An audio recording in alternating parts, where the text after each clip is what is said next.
Hey guys, back at it again with the Real Deal crew. We got a familiar face, we got a new face. We're doing something a little different here today. We're doing a ranking. Something we're definitely going to do a little bit more on the channel, some rankings. We got other stuff coming up. As people know, they would probably know these two faces from my other channel. If you follow that at all, we did a lot of Oscar stuff, which we will be doing coming up, but it will be on this channel now going forward. But today we're ranking the Christopher Nolan movies. So basically, well, I'll get into how we went about it. First of all, Trevor, let's start with you. You're a familiar face. You come on to do reactions. How you doing? And what is, I mean, this is kind of a general question, but what does Nolan mean to you? How do you feel about Nolan in general? Well, I'm doing pretty good. It feels good to be a part of another video. Um, and Nolan, to me, honestly, is probably my favorite director, working and probably of all time, honestly. I have been a fan since The Dark Knight came out all the way back in '08, and I have pretty much seen everything since then at least once. So it was definitely awesome to kind of, go back and watch everything, especially the ones that I didn't catch, growing up. I'm excited to get into it. I feel like we're gonna have a couple controversial opinions. Things might get heated, but I'm ready. I'm ready to throw down. And then we have a new member. I mean, he's not new as far as my other channel goes, but he's new for this channel. That is Alex. How you feeling? Same question I said asked towards Trevor. Hey Jamie, thanks. I'm feeling good. How are you feeling, buddy? I'm feeling great. Okay, great. Yeah, I like Christopher Nolan. I think he's, as Trevor said, I think he's only going to continue to be like considered one of the greats. Like, unlike like Tarantino, who's capping himself at 10 movies for whatever reason, he's just fixated on this goal that he set for himself. But I feel like he continues to make great movies, even near 30 years and making film. So I think this will, like, if you really think about this in 20 years, who knows what this ranking would look like with the new movies has coming out, Odyssey, and just looking back retrospectively these other movies. But anyways, I'm just excited to have my correct opinions shared about some of his movies.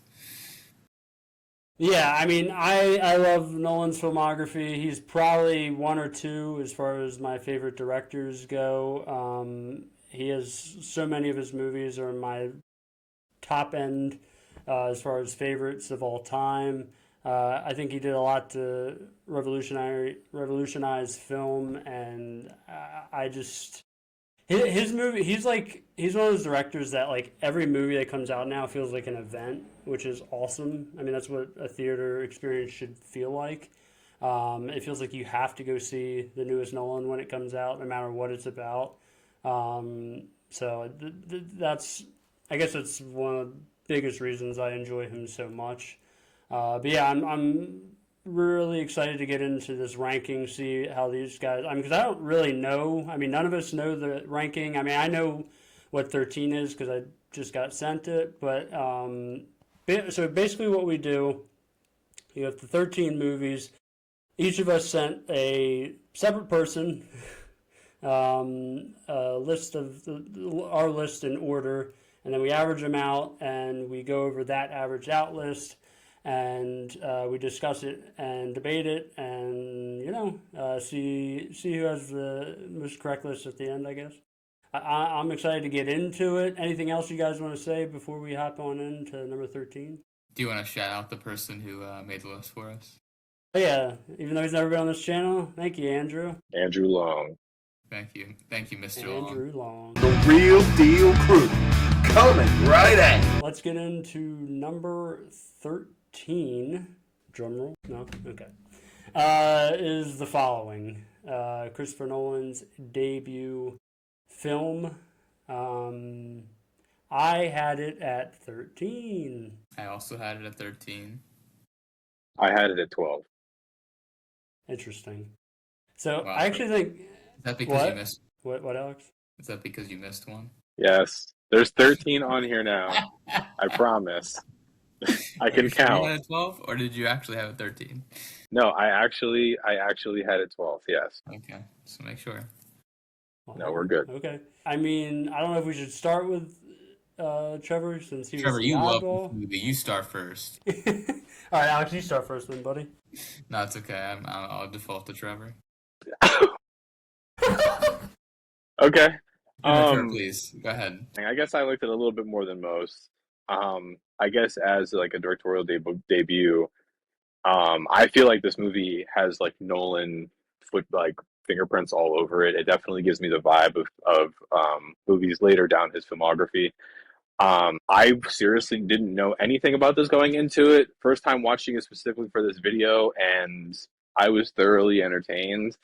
Didn't know where it was going, but I genuinely was surprised, and like I said, I didn't have it last, so I definitely liked it better than one more movie on here. But we'll get into that later. Um, but I love the black and white vibes. I really loved. I thought the script was really well. The acting was great, and I really liked the twist at the end. So it's definitely not last for me. So Yeah, I'll say I definitely enjoy. I don't think he has any bad movies. I think, yeah, yeah, I mean, even this one being at 13, I still think is a pretty good movie. Uh, and like I feel like this really set him up for the director he would become. Like there's a lot of like stuff within this movie, like the nonlinear storytelling that like he would go to use in all his movies, and you can see like the workings of what Nolan would end up becoming. And yeah, I think yeah, like Trevor said, I think the twists are really well done. Um, I also like that it's a little bit more like with the black and white. There's a little bit more of a I don't know if the word gritty is right, but like um, it feels more. So you can feel the budget more, but it's not a bad thing if that makes sense. Which Nolan would go on to like you could never really all his movies after this outside of I guess Memento have like this gigantic budget and like you don't really get movies like this anymore. So it kind of makes you appreciate that part of it. But before I get into any, I guess why I wouldn't have it higher. I mean, Alex, what were your thoughts on it? Yeah, thanks for just not keep going and let me say what I have to say. Thank appreciate it. But no, I thought I agree with Trevor and you, Jamie. I think he doesn't have a bad movie per se. I still had this like middle like 70 out of 10, like 75 out of 100, something like that for me. I thought it was. I mean, for an hour and 10 minutes, there's a whole lot that happens in this movie. Um, but I think you see his style like is very evident in this movie that you can see in every single one of his movies. Not super dialogue heavy, which is consistent throughout his filmography. I think it does a good job of the twist, his classic twist that he has usually at the end. Another thing I thought was interesting about this movie is Cobb is like a recurring, like his name's Cobb, just like in Inception's also Cobb. I thought that was like an interesting, could he kind of reuse that character name a little bit, and he kind of plays like a very similar character of like deceiving somebody else. Um, but I thought this was a solid movie. I think some of these, I mean, obviously it's his first movie, so there's not like any super prominent actors. At least Jamie said low budget, but you can tell like the style and the way that he directed it is just it's still as great as many of his other movies. I just think it's hard to love this movie because there's just not a lot of substance. And honestly, I don't know if you add 30 minutes to it, what it doesn't really add to the story. I'm not sure. Yeah, there's not much rewatchability with this movie either compared to like most of his other films. Not, Mhm. I can't say I'm like wanting to rewatch this anytime soon, but still very good. Shout out to there's a Batman logo in this movie, which I thought was pretty funny. It was on one of the doors, which obviously would go on to didn't make catch that. Batman Begins several years later, but. Uh, I mean, Alex already kind of hit on it. I mean, well, actually, I guess I said the lack of rewatchability. There's not like outside of the twist, there's not like a ton of things for me to like just go back to and get excited about. I am really interested to see what Trevor's like 12 is, or I'm sorry, what his 13 was. Just because like I just feel like to me, I think this movie's good, but I think everything after it is a pretty much a step up. um, so there's got to be something Trevor's lower on that I'm very curious. Uh, but yeah, I mean, do you guys have anything else to say about this movie? So I will say something. I also have this 12. I just realized I don't have it last. Um, I Are think you now? Do you have 12 movies or 13 movies, yes, I Alex? have 13. Oh my Um, god! but I is this the first time you guys watch this, or is this a rewatch for you guys? First time Or for me. It's the Okay. only Nolan movie haven't had seen until this point. So I had seen this one before. I remember like general things, like kind of exact, like a general idea of what the plot was, but I thought to me it was much better on a second watch. I rated it a little bit higher than the first time I watched it. Okay. I think you just appreciate more of like what he's doing with what he doesn't have a lot of material to work with. Like you don't for the characters, you don't know much about them, but you still I feel like you for me at least I was invested in them even like especially like I don't know. I like that they're most movies I'm huge into like character development and plot like driven movies, but this I was really into because you just kind of have to go with what they give you, which is not a lot. But I was still engaged, I thought, and my interest was kept throughout the movie. Did it get ruined at all for either of you? That like the characters are definitely compelling, but there's nobody to really root for in this movie. I mean, they're all kind of either weird or That's what I think shitty worked people. for it. I think it would be worse if there was like you realize Cobb's a manipulator, the you know Bill's just a weirdo. Like he's a pretty or the young man. Like Yeah, he's a fucking weirdo. Like and then obviously the woman is not also a good person. So I think yeah, it's and I think it's very there's a lot of parallels between this and Memento because it's kind of almost the same thing. I mean, you feel for Guy Pearce's character in Memento, but like everyone around him has their own motive, which is kind of like the same as this movie.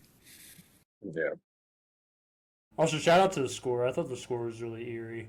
That's another thing I'll say throughout like every movie. The score is great. Never even Yeah. in his first one, I thought the score that it added very much to the mysterious part elements of the movie. So just for record, I have this at 13. Alex Yeah. has it at 12, and Trevor has it at 12. So correct. I also want him to do another black and white movie. Yeah, I like the like kind of noir energy kind of vibe that brings but to it. yeah, it's in several movies. Like he does it in Memento, he does it in Oppenheimer. I Um, mean like feature length though. Obviously like in I mean Oppenheimer and shit, Memento is but I mean it's half black and white though. Like I don't know. true. Yes, thank you, Alex. You're welcome. I did just watch that, but thank you for reminding me. I just want to make sure you didn't forget. yeah. And so this movie scored 12.33 when we averaged them out. As we move on to number 12, which not that surprising. It got averaged out to 11.66, and that is Dunkirk. Okay. Yeah, so I had this at 12. I had it at 13. This was my last movie. Wow. I had this at 10. Oh, okay. Alex will end up going first then. So, yeah, I thought this was a great movie. When I saw this before, I had given it like a 4 out of 5. I think it stays around that. I think again, it's very similar to the following in that it's not character driven at all. Like they don't give you anything into the characters really except I would say like Mark Rylance's character and like a little bit of Tom Hardy's character. That's really it. But I think that kind of like to me it boosted the movie and because it kind of supported what the whole event of the movie, which is Dunkirk, which is it was a team effort to get everyone out of there. There was no one hero. Everyone worked together to make that happen, which is I think to me was more powerful that there wasn't like a standout character. Because it seems like in the real life events of Dunkirk there wasn't one standout person. So like Mark Rylance is probably the most well known. Oh, Um, you were there? no, I read about it. That was like one of the only like detailed like people from this event. So thank you, Trevor. How about you read up on Dunkirk before you rank it last? Um, I'm okay. Wow, but I mean, shots fired. and that's the one thing I thought was really like well done about this movie. Even though you have like Barry Keoghan and you have Mark Rylance, you have Harry Styles, you have like some prominent and Tom Hardy, you have some like prominent actors in this movie. You didn't it. I didn't feel like just focused on them the entire time, like you do sometimes with these big name actors. Like, obviously, you think about the Odyssey, everyone's eyes is like, oh my god, Matt Damon, Matt Damon, Matt Damon. Obviously, there's other like strong actors in it, but like this movie, you're focused on the whole entire ensemble. Um, I just like the elements. I love this again. The score was phenomenal. I mean, yeah, the score. I think the cinematography was great, and I think the whole like land, sea, air combination, showing it in different sequences was really awesome as well. Yeah, I'll save Trevor for last, since I guess he was the lowest. But yeah, so the first time I saw this movie, I was not very big on it. It left me. It just I remember being really hyped for this movie and just ended up seeing it. Just didn't do a whole lot for me. Because I'm kind of the opposite of Alex. He kind of enjoys that they don't really have character building, and the characters aren't really as like important. It's more about the event, which I appreciate that. But the way I watch films, I much more enjoy characters that I can at least not necessarily have to get behind, that I'm interested in. Well, I would say I Um, agree with you mostly, but like for what he was going for in this movie, I thought it worked really well.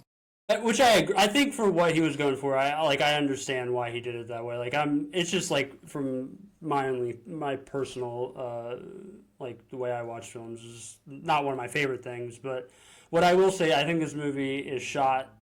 I mean, I think this might be the best shot Nolan film. Like I would put this up against any of the top end ones, like shot wise. I think it looks beautiful. I love the blue palette that's throughout the movie, especially in that opening shot, which is one of my favorite opening shots in any movie. When you see the soldiers and you have the flyers slowly coming down, I think it's a fucking great shot.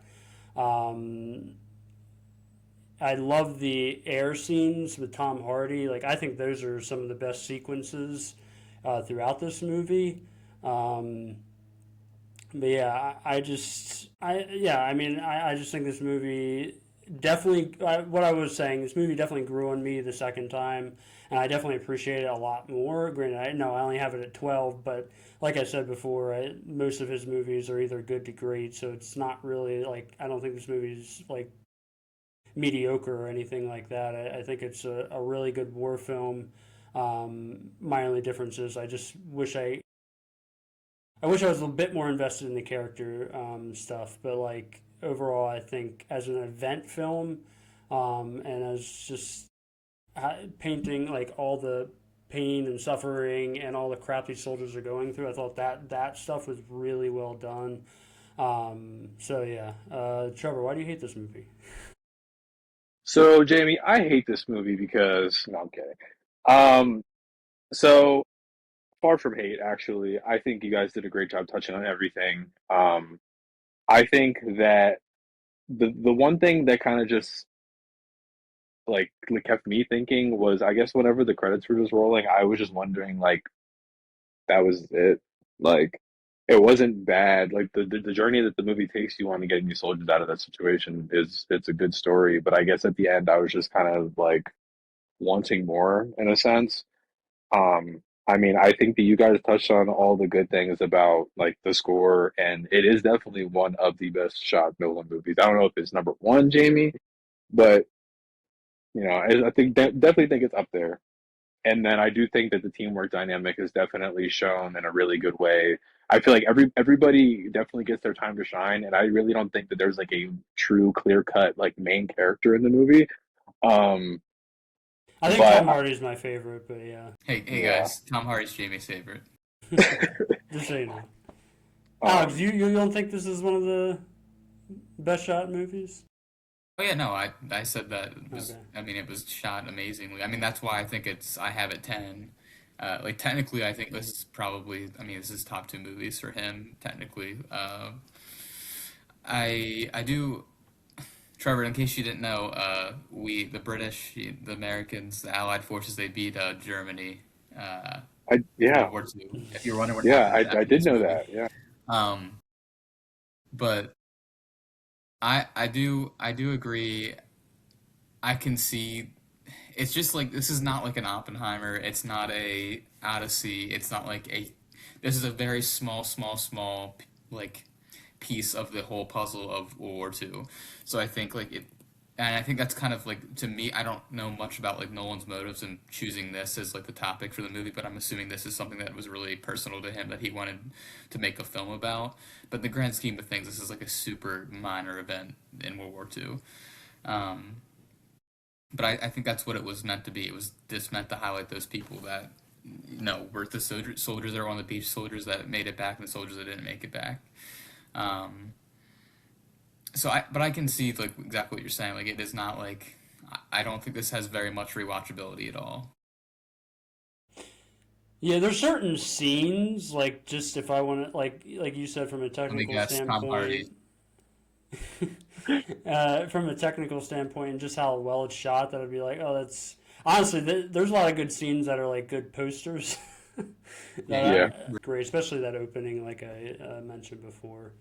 Um, but yeah, I mean, anything else you guys have on this movie? the one thing that I saw um, about this movie is that when it premiered in London, they invited I think a couple of the people that were at Dunkirk like, on the beach, and they got their opinion of it, and they thought it was a really good movie, but they said the movie itself was louder than the actual events. Yeah, that's probably terrifying for them. I don't know, it probably wasn't a good idea. They probably had PTSD. I mean, PTSD? I don't think that's a thing. I think it's PTSD. PTSD, Alex. Thanks. Um, And then I but said, isn't yeah, I feel like recently, like that's a big, I guess, criticism, I guess, on Nolan is his movies are super loud, or like yeah. the sound Yeah, mixing with like with dialogue and background noise or music is not always the best. yeah. I The would say two, I had to watch this with subtitles on, because I could not hear what they were saying. I'm also just like don't have great hearing to begin with, so it doesn't really matter for me. But the two biggest criticisms on Nolan is sound design and the way he writes women. Which I don't know if we'll get into that second one or not, but well, there definitely cases in other movies. There are not much women to see in this movie. Yeah. there's a couple nurses on the boat, and she immediately gets up. Yeah. They get blown to smithereens. So yeah. All right. Anyways, let's get Why are you into the laughing? next one. Who knows? Hey guys, let's get into the next one. All right. Number 11. Number 11. Well, so Wait, far this list, what was the ranking of that one? 11.66. Okay, got it. That's interesting. That was like a Uh, wider range. What did we even say? What all we had? Oh no, we did. We said sorry at 10. yeah. 10, 13, 12. Right, yeah. So number 11 is my 11, and that's Tenet. Alex. I had this 13th. Wow. I had this 9. Wow, yeah. Whoa. Holy shit, Trevor. I Oh my mean, god. I feel okay. You're guessing it because I Go feel ahead. like that Go ahead, reaction. Trev. You You would have thought I start. said 5 or something. I feel Trevor, like 9 is definitely still you tell us why this is your favorite Nolan movie. yeah favorite. I mean, So there's some he has it over that are just surprising to me, but yeah. okay, so for me personally, I watched this last night, and in my Letterboxd review, I literally said that like this movie is like me listening to like Bad Bunny, and like I don't understand Spanish, but I can still vibe with it. So I don't really get what's going on Yeah, all that no. great, I but love that. Trevor, you would but love like watching foreign films, I'm still buddy. feeling it. Um, No, and I not think, then. well, hey, and you know what? That's your opinion. If you want to put it last, that's fine. I'd put it Um, way last. but I think the most that I can appreciate out of this movie is like the fact that he was willing to take a swing at something like this crazy, or like ambitious. I feel like the whole premise of this movie for me is really good. I like the idea of somebody in the future having this technology and like inverting things and sending it back to the past, and then these people in the past having to like deal with that. I think that's great. Yeah. I think that the only thing that's holding me back from putting this higher is like I couldn't even explain to you this film and to best of my ability. But like I said, Yeah. I was still vibing with it though. And I also think that you were talking about scores with Dunkirk. I think this one is really good. I think this one's very good actually. I think, Um, but I agree with you. I think every single one of the movies has a great score. So, like to me, that doesn't like lift us above any other movie because I think his scores, okay. besides like two or three, are like amazing. I that's exactly why I would last because it makes no sense. I don't like, and maybe I think this is I don't how many times have you guys seen this movie? This was my second. Was it your first? So I saw it when it first came out in 2020, and then now, well, like when we I did the think for a that rewatch for it. now was your guys ranking of the movie better the second time or about the same? Yes, What worse? Better? it was better. Um, I think mine was probably the same. I don't know that I all of a sudden like this movie a lot more. I understood it a lot more the second time I watched it, but like I don't know that I was like I don't know if I loved it much more or liked it much more. Yeah, I to me I just couldn't like it has a Nolan style which I like, but that was not enough for me to like this movie. Unfortunately, like, I gave this 2.5 out of 5. Like I just couldn't. Holy sh! I What? Alex! I'm sorry. Holy crap! The only good So thing about this movie is the score and the editing.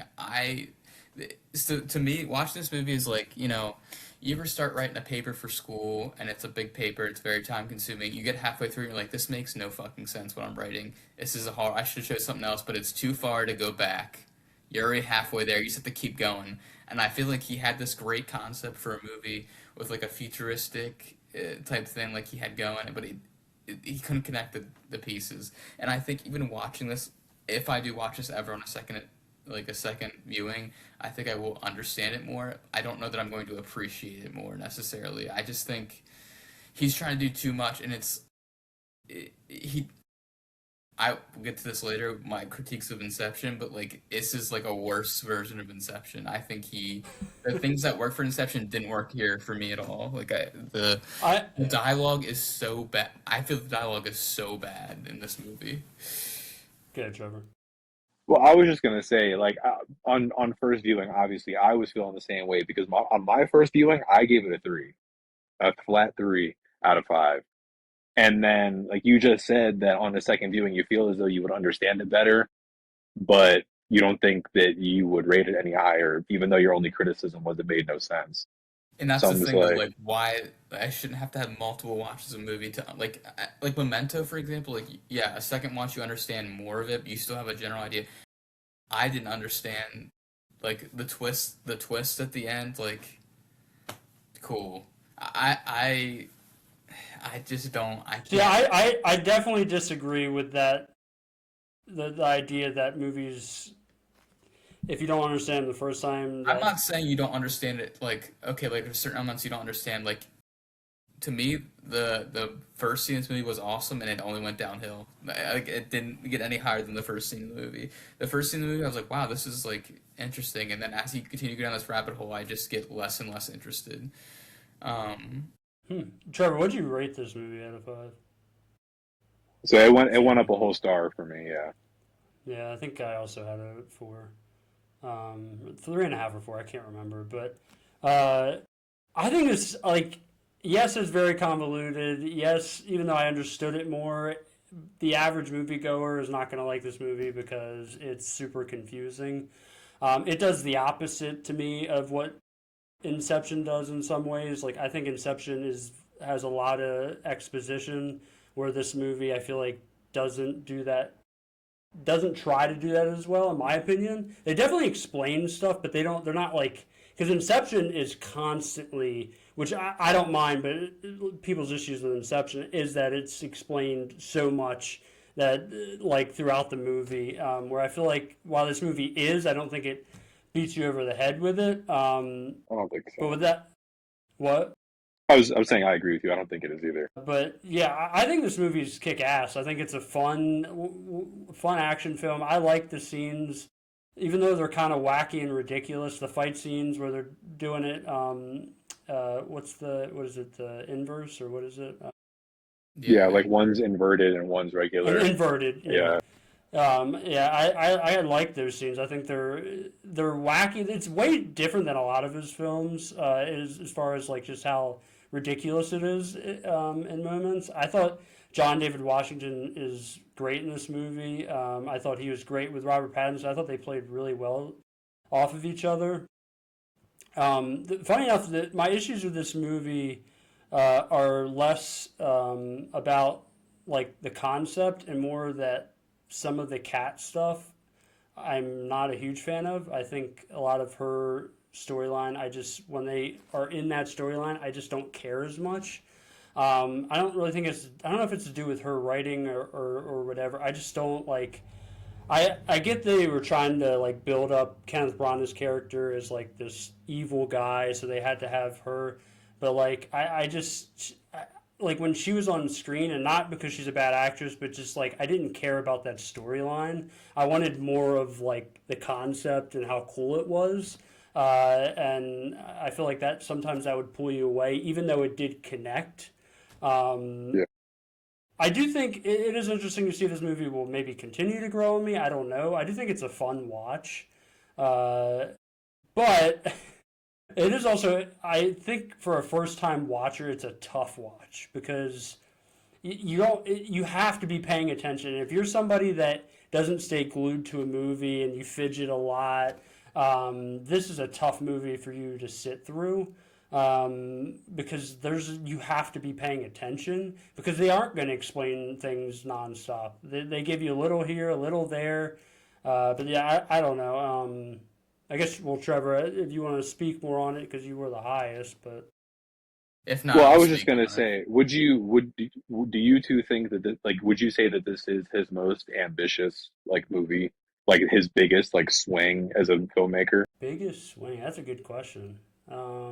I, so for me, this is just too convoluted that I couldn't buy into the idea, the characters, anything. Like, I really like John David Washington's acting. I thought it was great, but like, I didn't give a shit about any of these characters. Like, to be honest, like, and the way that the movie's written, like, I understand it's not like there's not a lot of exposition where it explains what like the rules of the universe are, but like, it would say something. John David Washington would be like, "Yes, of course," and I'm like, I like at a certain point I'm just like, okay, I don't care about what's going on in this movie anymore. Like the stakes didn't feel real. I don't know. Honestly, I kind of felt that way whenever you sent in a group chat, "Hey, this movie's so odd."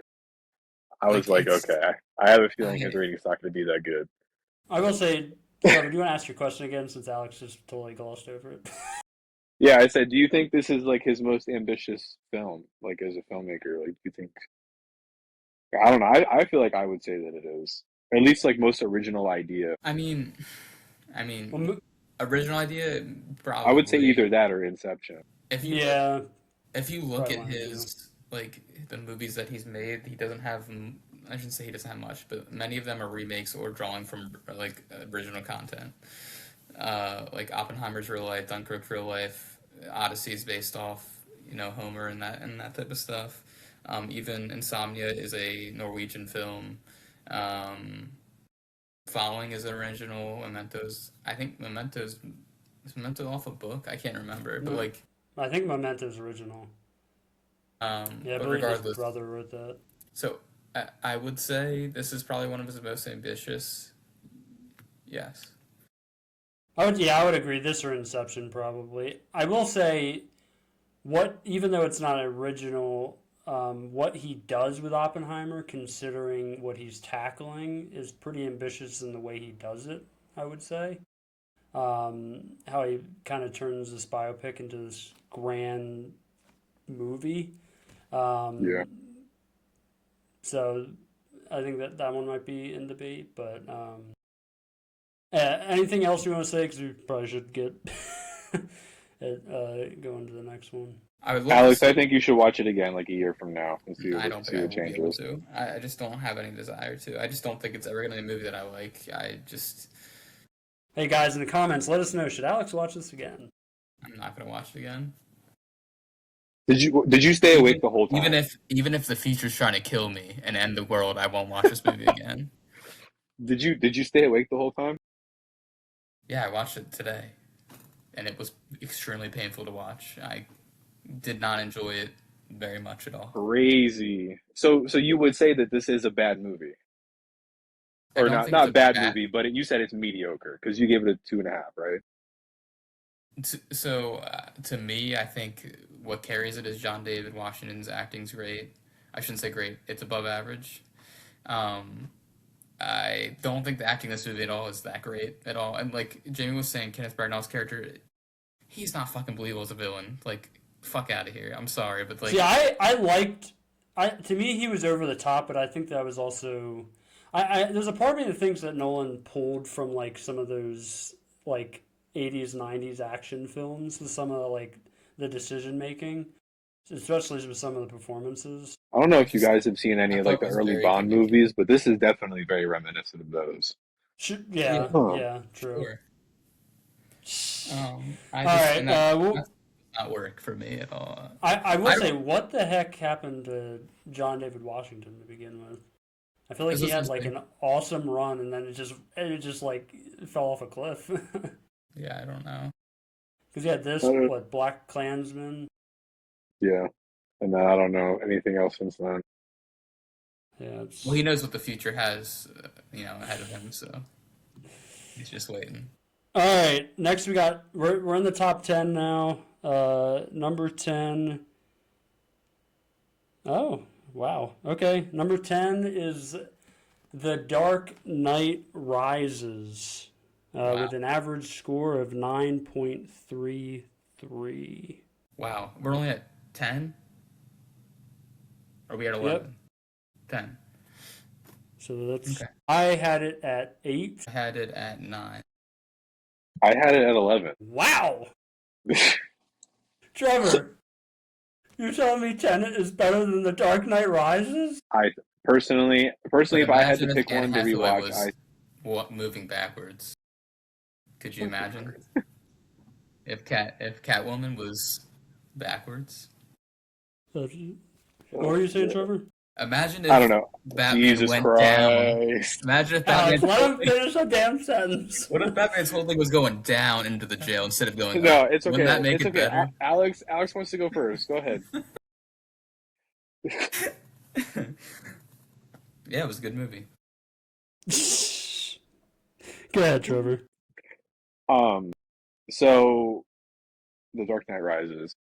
I think this movie, okay, I do like it. As a big fan of Batman as I am, my favorite superhero, I love him. I something about this movie, I don't know what it is compared to The Dark Knight and The Dark Knight and Batman Begins. I honestly just don't think it can hold like a candle to the first two movies. It is good. It's not bad. I still gave it a 4 out of 5, but I just think that the ones I have ranked above it are definitely better and ones that I would be more than willing to go back to over this one. Um, but I will say this, since you brought it up earlier, since you talked about Nolan and writing women, I feel as though Anne Hathaway is somebody that he's always done right, and this is a Yeah. movie where she's one of the best parts of this movie, if not the best part. Yeah, I would Um, agree. But there is a but particular actress he did not do well in this movie. you're gonna say it. Marion Cotillard. I can't stand that character. Yeah, And I'm not talking about the comic book version of the character. I just don't think that character was done well at all. And I don't blame her because she's a good actress, but I think yeah, no, I'm not going to start off. I don't really want to start off negative with this movie because I do love this movie, but there are This movie's tough for me. Every time I watch it, it does get worse for me. If you had asked me a couple of years ago, this would probably be higher. But I do. There are so many things I love. Bane or Tom Hardy as Bane. You, Alex, is incredible in this movie. He's so menacing. Like he's terrifying. The scene where Bane has his hands on forgetting the character, but like has his hands on his shoulder, and just that little bit is so terrifying. Like, just and like how crazy Tom Hardy like as far as build goes is in this movie.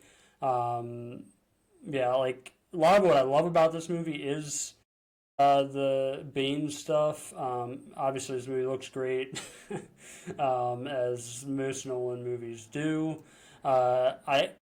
I love the. It's weird talking about this movie backwards when you have a trilogy, but I love the Michael Caine and Christian Bale stuff. I love their chemistry. I love how you build that through the whole trilogy and how their story was wrapped up. That stuff I really appreciate.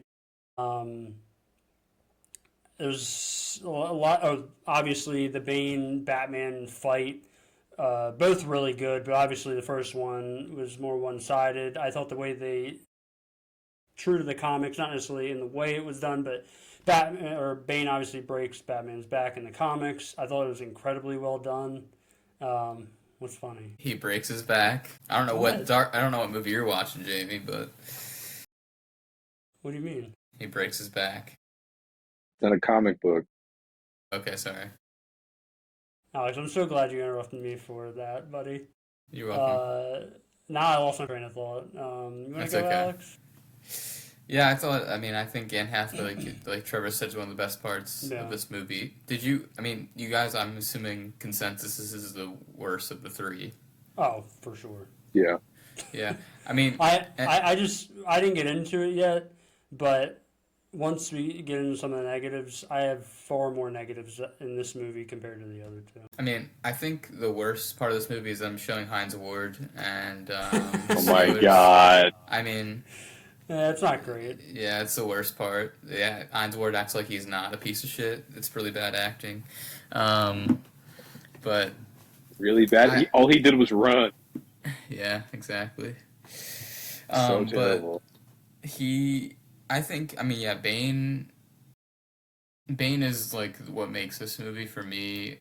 I like the kind of the Batman going down and coming back up again, kind of like the first movie. For me, I don't know about. I know Jamie was like appalled about Trevor's ranking of this, but like for me, the next like 5 or 6 movies are all separated by like a percentage or like a 0.1 in my ratings. Like I feel like a lot of these are interchangeable based off how I'm feeling day to day. I think to defend myself real quick. No. Versus you can't stand Tenet. That was my big why I was so appalled. You can't then turn around and say I was so appalled by what Trevor said when he had this movie over Tenet. Yeah, but he had this movie over Tenet, which you can't stand. You should be more appalled than me. No, you're saying I had Tenet over this movie. You had it backwards. Oh yeah, I'm sorry. Yeah, he had Tenet over this movie. Yes. I'm just saying like the next few movies for me are all like very similar. Like, I agree. I personally don't think Dark Knight Rises is that much worse than Batman Begins. I definitely think Batman Begins is better. I just don't think it's that much better. But I have a question for you. Originally, Dark Knight Rises was your favorite, from what I remember you telling me. Why did that shift? It definitely was, Alex. We had this conversation. Batman Begins is my favorite. Initially. Did it get worse for you, The Dark Knight Rises? Maybe a little bit. I think it is. The only thing is it's very long. I think is one thing that is. I think if this was 20 minutes shorter, it would have been better. I do like the whole element of like Arkham being completely like a complete anarchy, and the villains and Bane are kind of like running the whole show. I thought that was an interesting aspect. Obviously it's all based off the cartoons and stuff, the comics and stuff, but the cartoons. Yeah, whatever. I don't know. I think this movie is very good. I would rewatch this movie, but I would say this is my least likely to rewatch it of the three by far. Like I feel like I would never watch Dark Knight Rises unless I started watching the trilogy. Where like I personally Yeah, watch that's Batman fair. Begins by itself and be content with not watching another one. I can agree with that. I just think for like a superhero movie, this is like overly long, even if it is the end of a trilogy. I mean, there's some superhero films that are just as long, but yeah. um, Trevor. I think one of the things that definitely kind of killed it for me, well, not really killed it, but it's definitely a negative for me personally. And I don't, Jamie, you could probably vouch for this too because you are a Batman guy. But like, I feel like if you knew anything about Batman going into this movie, like the twist at the end really wasn't even a twist, where you find out that Bane isn't the son of or the child of Ra's al Ghul, it's Talia, who literally is the same. Like Talia al Ghul is like the daughter of Ra's in the comics. So that's not really a surprise to anybody. So like This because surprised I remember anybody. whenever I watched this, I actually went to go see this at the midnight release. Um, Oh, yeah. I yeah. This is the only of the three that I've seen in theaters. like I was just like, oh wow, are they switching it like the canon like parentage or lineage of fucking Bane? But I guess not. And then like literally that happened, and I was just like, oh okay, well I knew that was coming. Like that really wasn't a surprise. Um, but then I'm trying to think what else. The opening scene in this movie though, I love. I think the whole practical plane the practical plane stuff. I that honestly that might be one of my favorite openings of a Nolan movie ever. Honestly, either Yeah, that it's one very well done. and the fact that it was, if I'm not mistaken, this was actually done. Like this was most of it was done in the actual air. Is pretty crazy to me. But like Alex said, I'm not really rushing back to watch The Dark Knight Rises. I don't think I've ever watched it just standalone by itself. If I watch it, it's normally because I'm watching the other two back to back. Um, I think another thing that really kind of takes away from this movie is, uh, yeah, I'm not really a huge fan of how Talia, or I forget what's her name in the movie. I don't even remember her actual name that Bruce calls her, that she goes by. Like, Well, I mean, damn. her actual name is Talia al Ghul, but yeah. Yeah, but how she's written. Oh my God, you remember when she dies in the truck and she's just like, Yeah, it's. uh, like it's so Yeah, bad. I don't It's know if so that was an cringy. actor choice or like Miranda, a direction. Miranda, I don't know. Miranda Yeah. is what Bruce calls her. Okay, yeah, that's it. Miranda Tate, right? Um, Yeah, yeah, that sounds right. Um, yeah, but there is a lot of positives I do like Catwoman is great. I do love the interaction with um Bruce and Alfred on the steps whenever he's like, I'm not going to bury another Wayne, and he ends up leaving. And the whole back and forth that they have, I think, is probably one of the best written pieces of dialogue in the whole trilogy. I think. Um, yeah, I think Bane obviously is fantastic. Tom Hardy is great. It is kind of shitty now that like all these years later, like his voice. I mean, even at the time of release, it was kind of like a meme or like a joke, but his presence is felt through the screen. Um, but yeah, I definitely think it is the weakest of the bunch. Um, but my my opinion there. You merely adopted the dark. I was born in it. I can't do his voice, but that was the perfect, best I Jamie. got. Thank And now you. do your Batman. No. Yucks. Peace has cost you strength. Victory has defeated you. There's so many great quotes in this movie. Like it's to me, this movie's. It could be the Dark Knight's more quotable, but it's I think in the argument or arguable. I just think this movie's so quotable. The funny thing is, I probably love this movie the most of the three of us. I do think this movie is rewatchable. I disagree with that point, but I will say it does get worse for me every time, which is it kind of makes me sad because I used to have this movie really high for superhero films, and it definitely has dropped down over time. The Miranda Tate stuff, I just it's just not written well at all, and I don't believe that Batman would. I get that he's very arrogant in ways in this movie, but I just don't believe that he would succumb to just all of a sudden. I get he was forced to kind of believe in her and everything, but like I just didn't believe. I just couldn't wrap my arms around it. The ending with the bomb and everything, I never really works for me personally.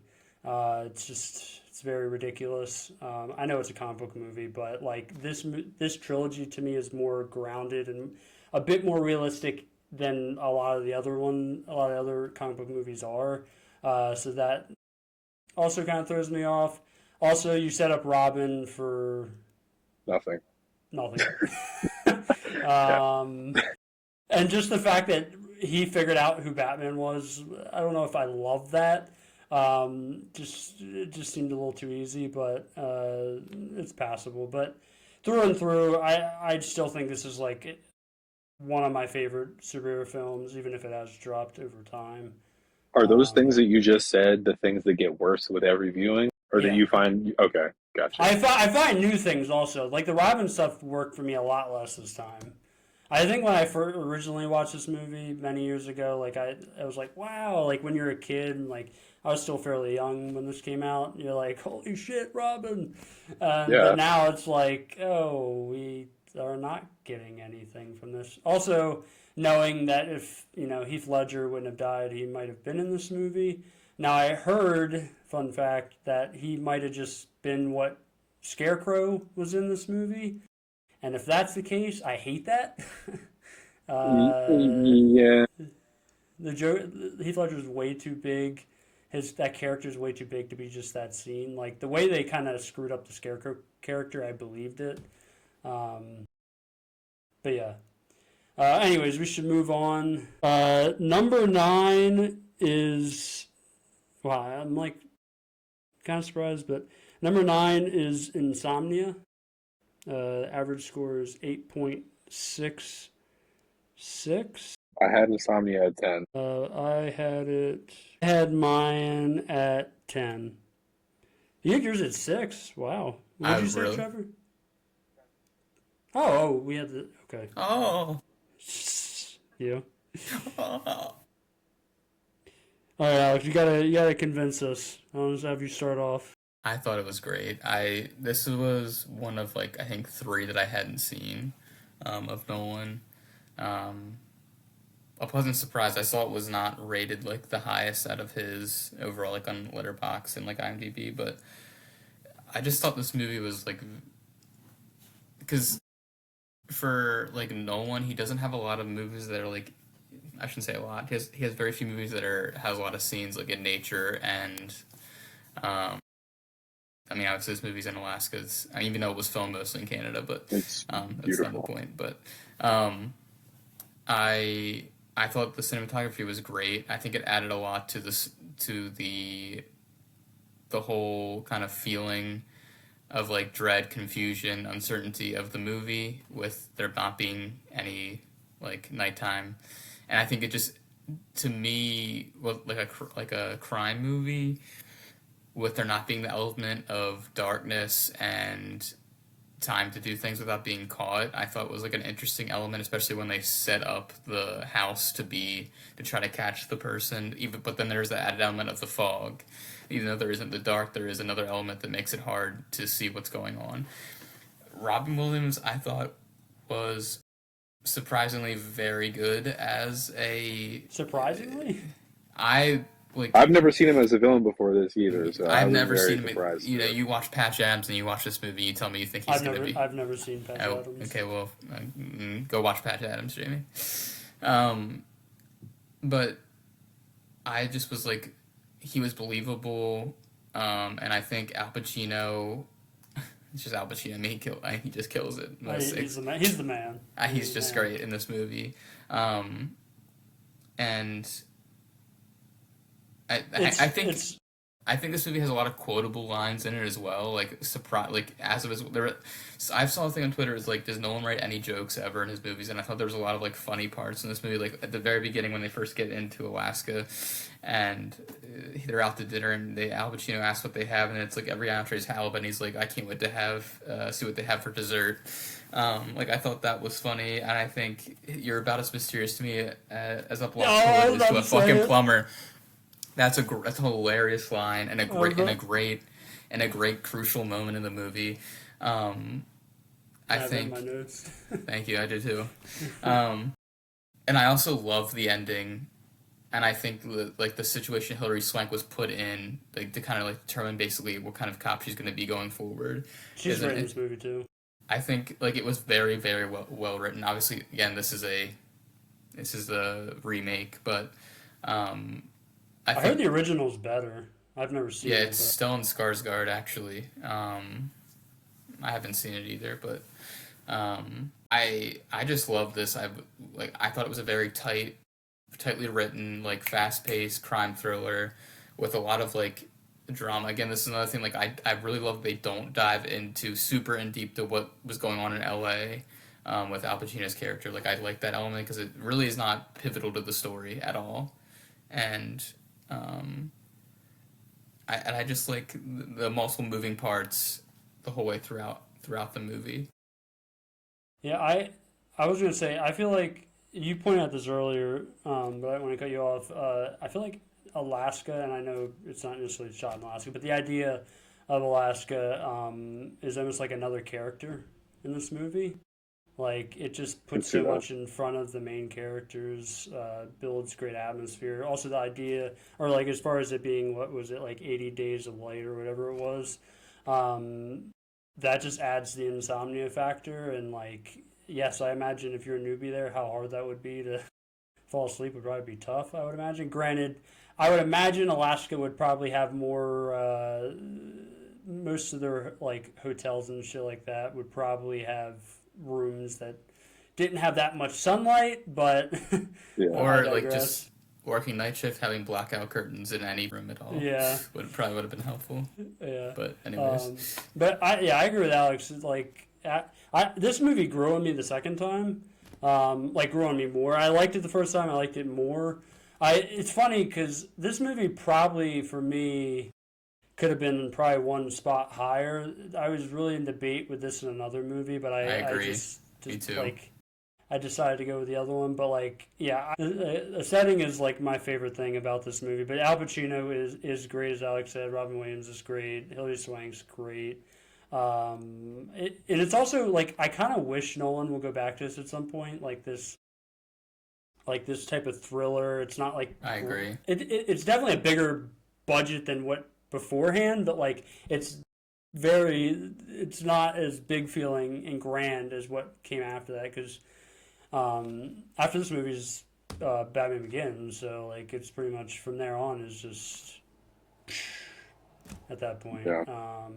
What do you think? I kind of feel like once you get to that certain point of filmmaking where you're making, a Batman trilogy and Interstellar and all these other things, it's kind of hard to take a step back, Well, Trevor hinted at horror. I'm just saying. Might be next. Might be next.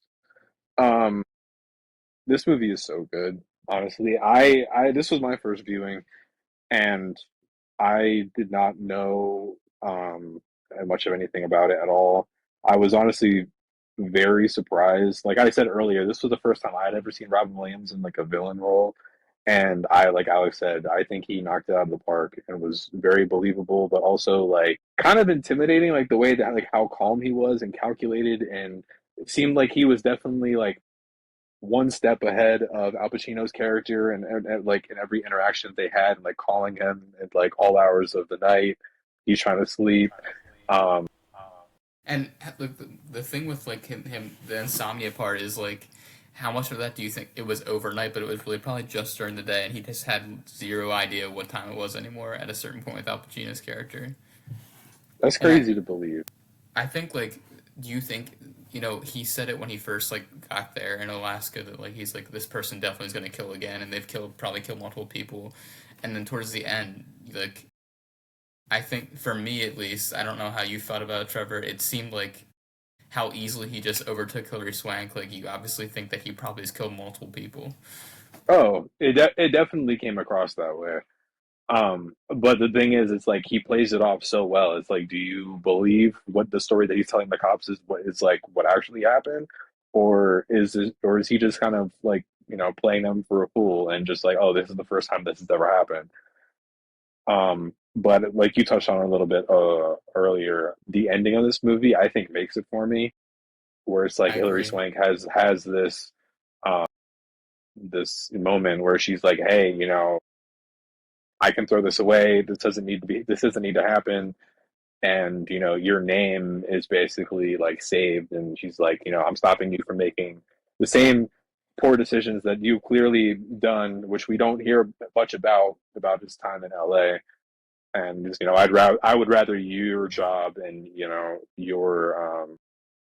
your future be intact rather than mine, obviously. Um, yeah, I just think that the ending of this movie, like you said, Trevor, I think it made it for me too. I was already really liking it, and I think the ending elevated it even higher for me, from just like Yeah. a solid crime thriller to like a really really like great crime thriller. Even though it's like simplistic on the outside, I feel like the different twists and like elements like the fog and him shooting his partner and stuff like that added to it for me. And I think this is very rewatchable. I'd love to rewatch this in like a couple Yeah, months. I definitely would too. I don't know. I don't know if you got any. I don't know. Maybe I'm kind of reaching here, but I felt like whenever I was watching this, I kind of got like some like Wind River kind of vibes from it. Oh, yeah, for sure. Yeah, yeah. Um, yeah, I really like that. Where the environment definitely does take a huge toll on the characters and like in the story and stuff like that. Yeah, I will definitely be revisiting this in the near future. And, and it's very similar elements to Wind River. It's like a very underserved community in terms of like what utilities they have with the police department. They don't have enough resources, and they're Mhm. calling in a bigger service to help them. Um, yeah, I just I just love this movie. I was really between getting putting this up like two spots. And you I had had it at it what? I had it at 6, but I really could have put it, I feel like 4, 5, or 6 for me. I really love this movie.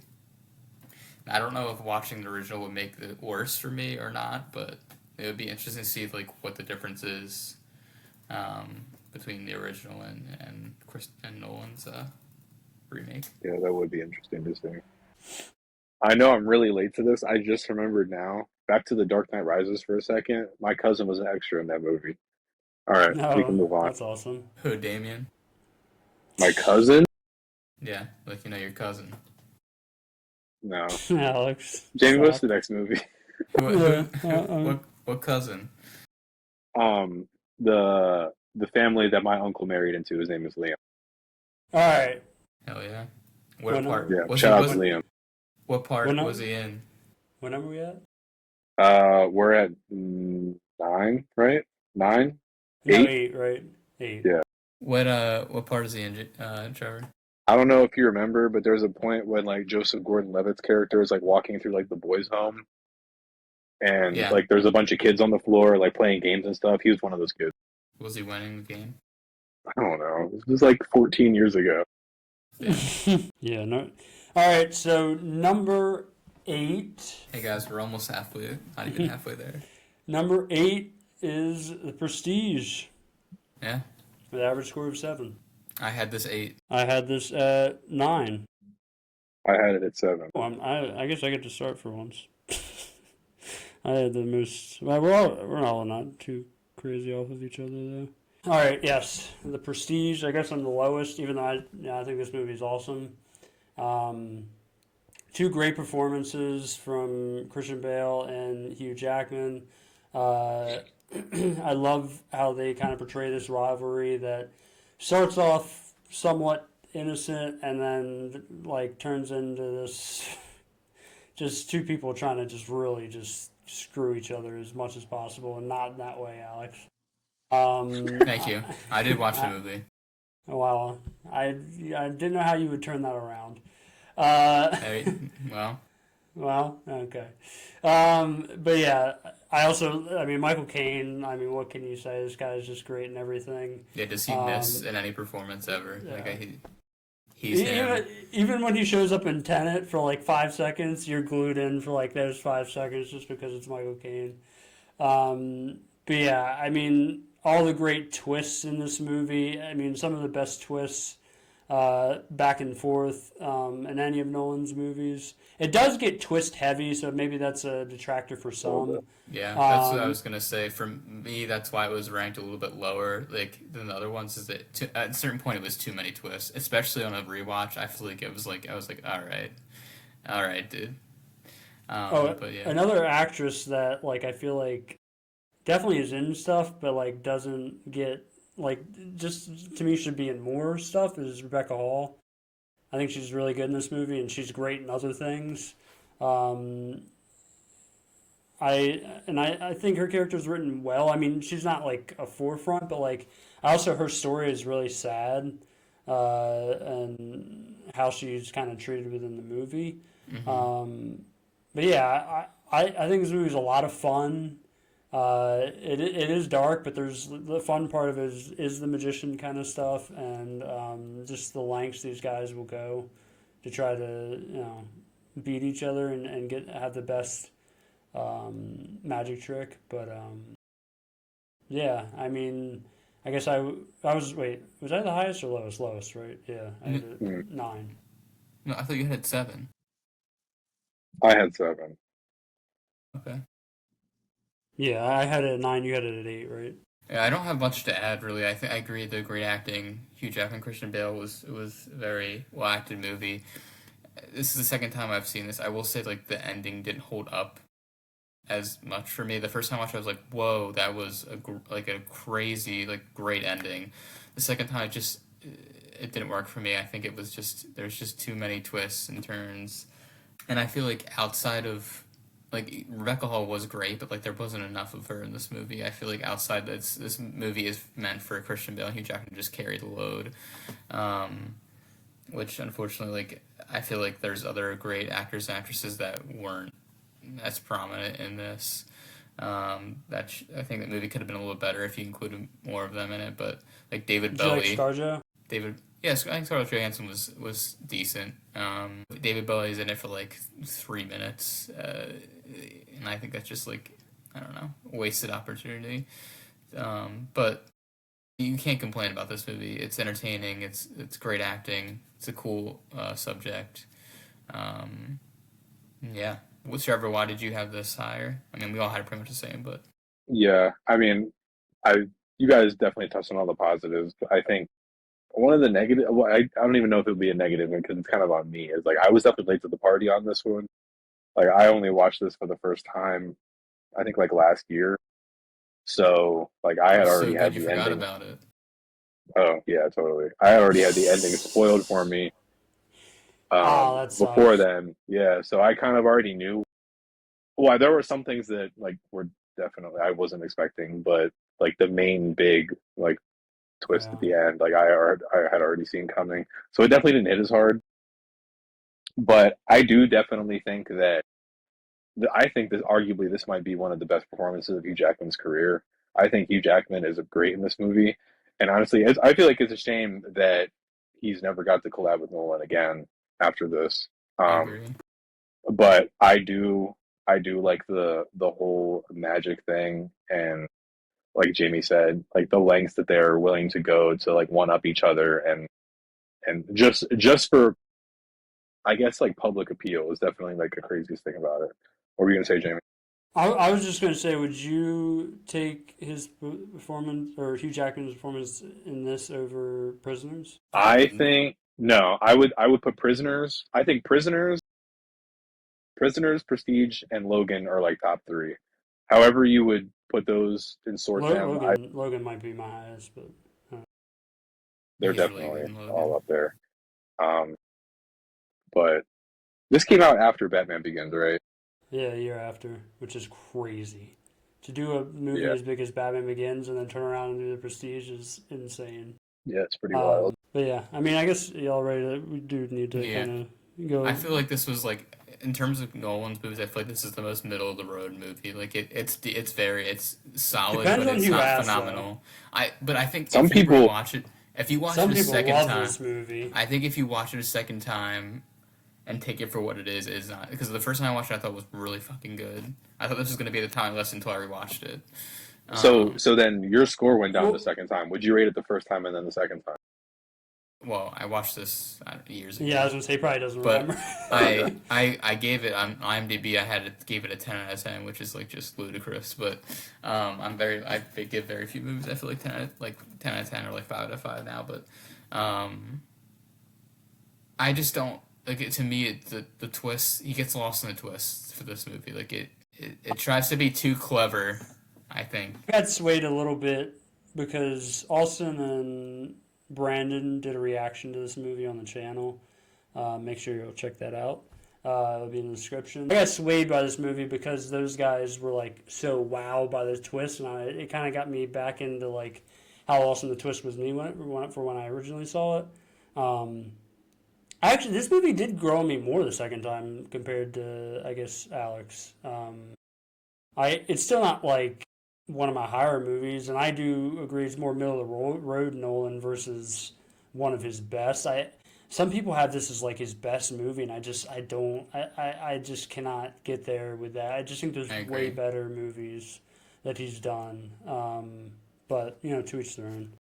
All right, so next we got Seven, I believe. Even though the Prestige averaged 7, but it is not 7. Oh well, this hurts a little bit, but number 7 with an average score of 6.33 was Batman Begins. Wow. Okay. Where did you Was one have of us that, Alex? was one of us super low on this one? Because Alex apparently is a huge I fan. had it at 7. Oh, I had it I at was 8. I was okay. just expecting something else to be here. Why does my list keep disappearing? What'd you have it at, on Trev? me? 8. Trev. Would you have it at 35? 4. Wow.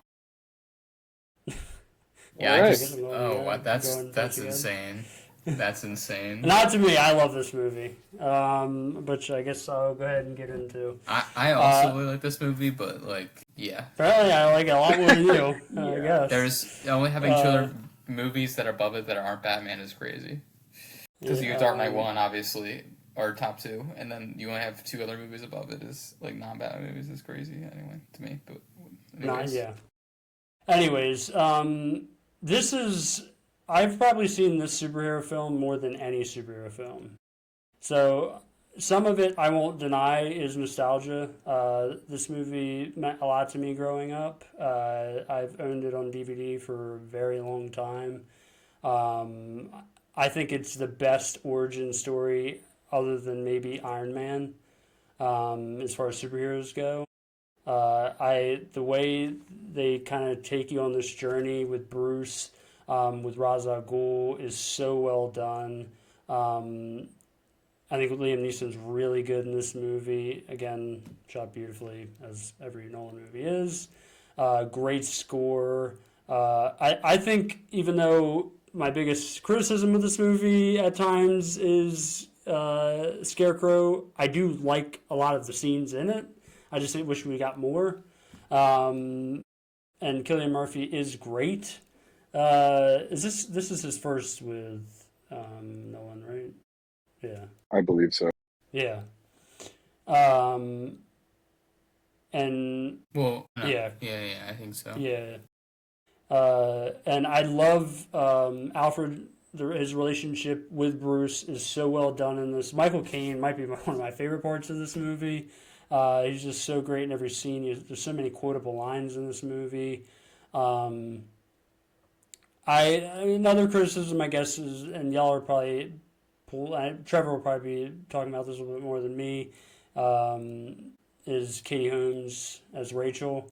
I don't hate the performance or the character. It's just fine. It doesn't do a lot for me, but it doesn't detract. I actually think I like her more than Maggie Gyllenhaal personally. But See, now I wasn't out expecting that. but I don't.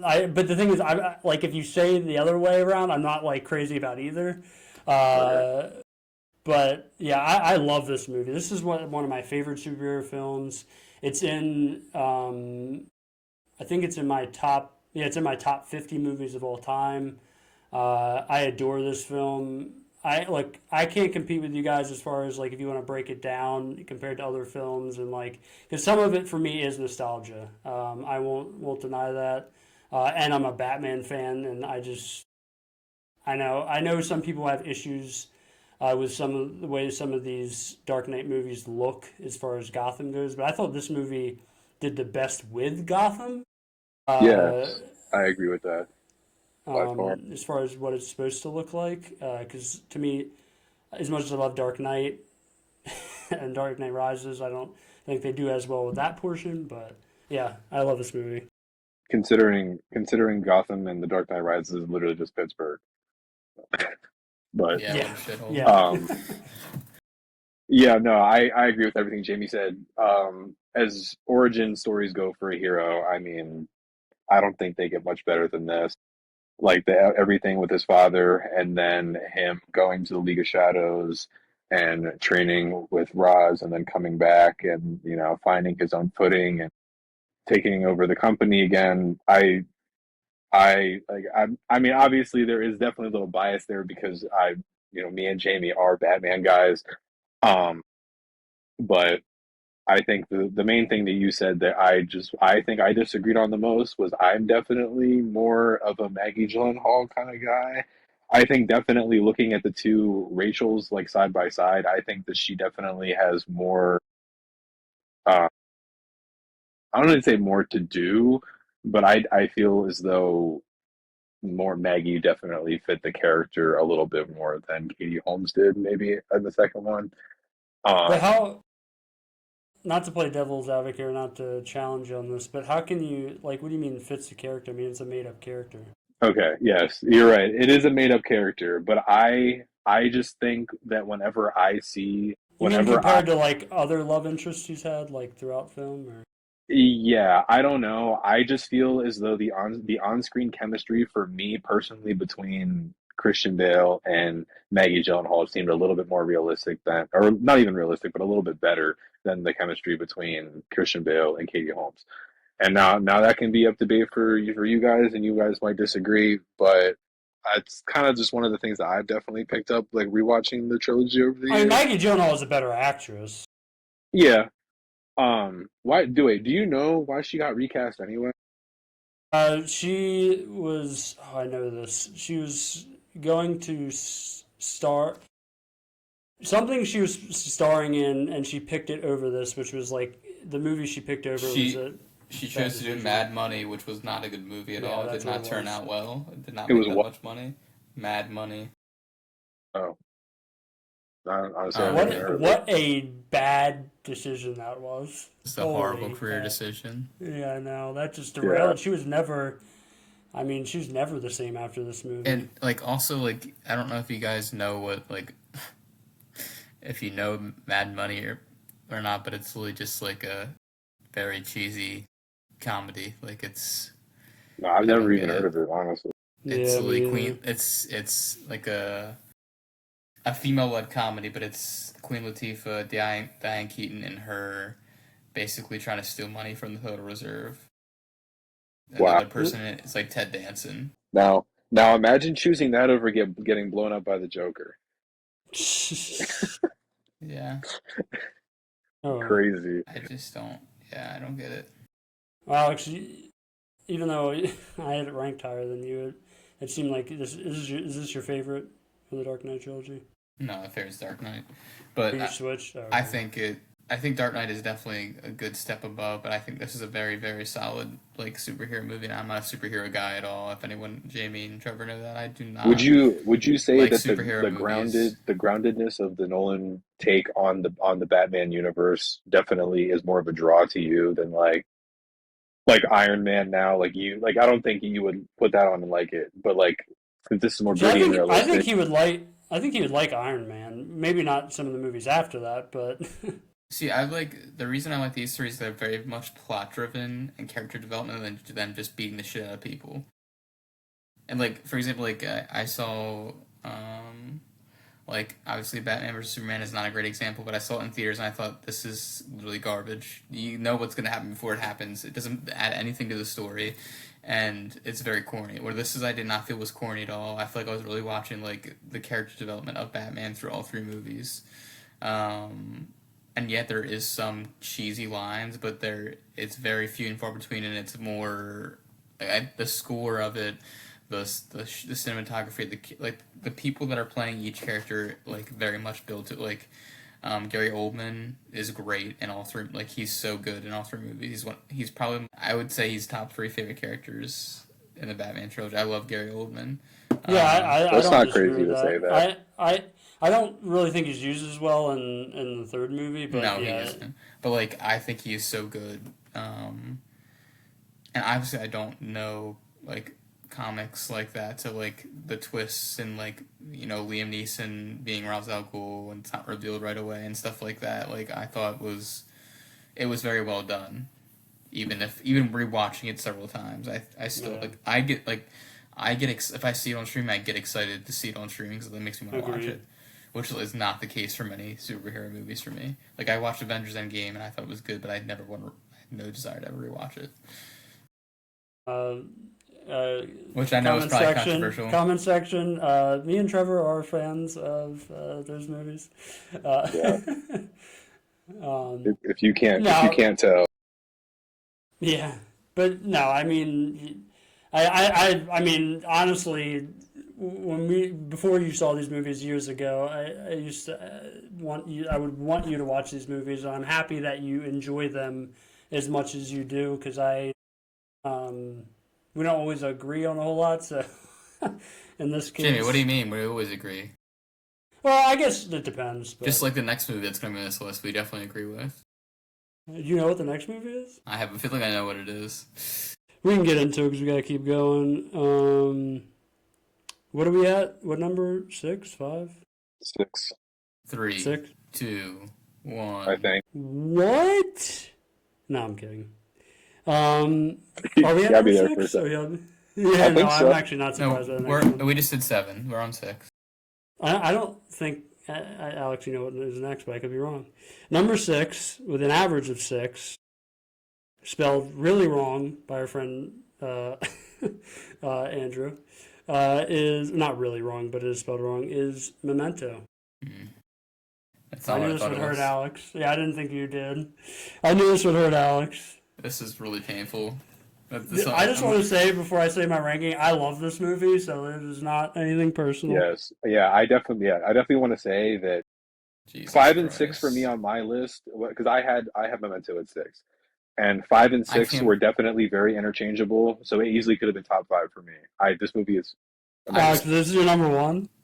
No, it's not my number 1. Oh, okay. No, I have this 5. It was really Okay. hard for me to. I mean, he's just got some behemoth movies. I mean, Yeah. It's I hard for me have to it rank. at 7. It's hard for me to rank this above like a few movies that are not mentioned yet. My top 4 are not mentioned yet at all, which I guess is probably the same for everyone. But Also, you saying 5 doesn't hurt as much now, because I thought you would have had it higher, honestly. I was expecting maybe you're 3 the or one 4. that told me to watch this movie originally, so yeah, I think it's just now that I've watched this entire filmography, it's not as high for me. This is gonna be very controversial for me to say, but like it hurts. the twists, the whole idea of like twists in a movie, I think is a good thing.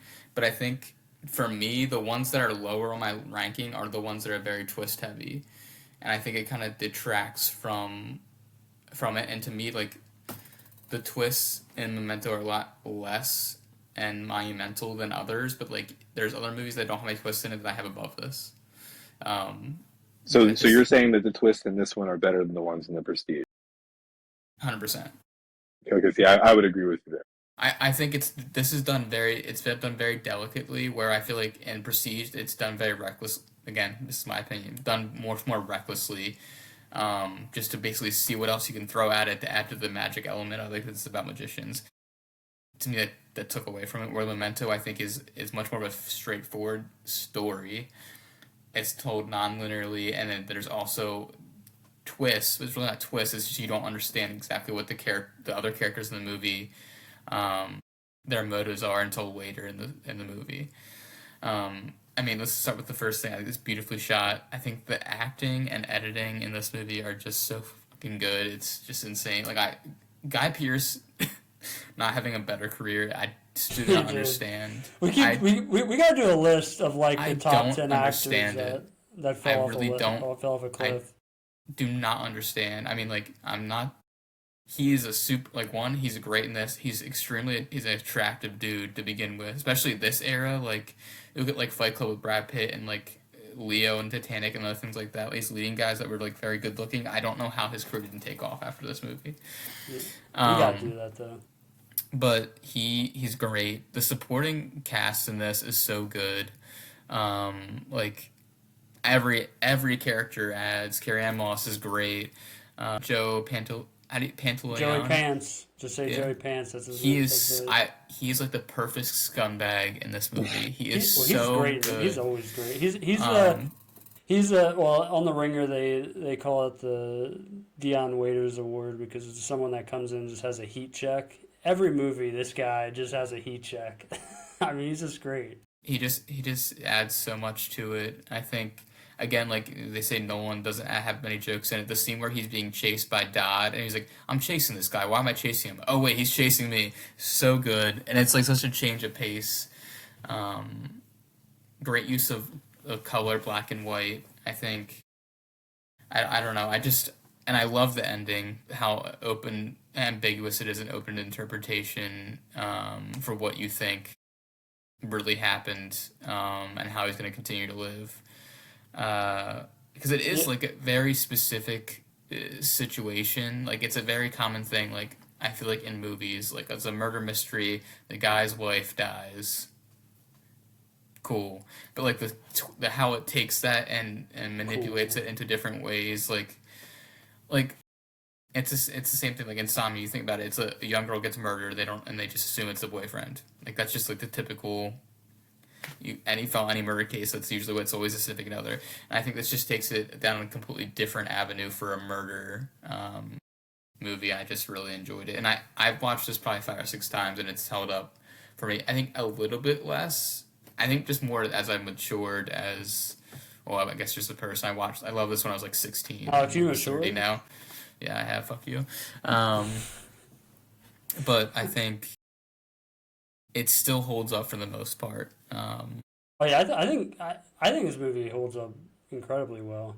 I think this will last a long time. Like, in his filmography, there's no movie like this. Like, no. There's other non-linear movies, but movie like this exactly, there's nothing like this. It's one of a kind. Alex was the one that originally recommended this movie years ago. I watched it. I liked it. I didn't love it when I originally watched it. I think we definitely had a back and forth about that. It grew on me a lot more the second time. I think because, I mean, the opposite of Alex, he said it has decreased a little for him. Seeing again for me, I think knowing more about film and just stuff in general, like the editing part, I agree. I think it's incredibly edited. Say the same thing you said as far as performances go. They're all very good. Carrie-Anne Moss. I mean, there's just not really a bad performance in this movie. Everybody kind of fills their role as needed. This is, to me, the best use of the nonlinear because it's the most unique. Yeah, I mean, I love this movie. I know it's at 7, but there was a time period where it was probably even farther down. So the fact that it even rose to that, and it might, honestly, and the thing is, not to say the rest of my ranking, but like, okay, so I have it over The Dark Knight Rises. I had Dark Knight Rises over it for many years. But when we did these rewatches, it jumped The Dark Knight Rises for me. It also jumped The Prestige. So like this movie definitely went up for me, and it's such an experience. Again, I might be a little swayed because I had to edit a video in which Austin and Brandon watched this and they loved it. And it was cool to see someone see it as a first time experience. I would love to see this like a re-release of this movie. Oh, absolutely. I would love that. It would be amazing. Yeah. And I also feel like it's kind of crazy that I feel like one of the, well, I would say widely recognized as like one of his more underrated movies, because Mhm. like I don't see that at all. Like I definitely see the hype, because whenever I watched it the other day, I'm sorry, Jamie, were you done? I was just gonna quickly say this is one of like I feel like less people know about this movie in his filmography, which is insane. Yeah. Like film fans do, film fans, but like film fans do, but most I feel like random people are like, "What is Memento?" It's like, well, you need to watch it. Yeah. Is that what you say then, Jamie? Yeah. Okay. I will say this is the first Nolan movie I've ever watched, and I mean, this is what got me hooked into like this type of Batman begins storytelling. Yeah. All right, sorry. Go ahead, Trev. What? Um, yeah, I was just gonna say this being like one of the more like I guess underappreciated or like overlooked ones is definitely crazy, because I think this is some people's like best work for him that I've talked to or that I've seen. Yeah. Um, I think the writing and, like you guys said, the nonlinear storytelling is fantastic. And like Guy Pearce in this role plays the man with like the short term memory so well, and it's crazy that like I feel like all the scenes of the people around him that have taken advantage of him throughout the story, like like um the motel guy who Yeah, admitted Mark to renting Boone. him more Mark rooms. Boone Jr. also amazing. He's not even that for long, but he is. I don't know. Hey, he's honest about it. He is Yeah, so good in it. yeah, Yeah, he's definitely exactly. The honest great about it. line.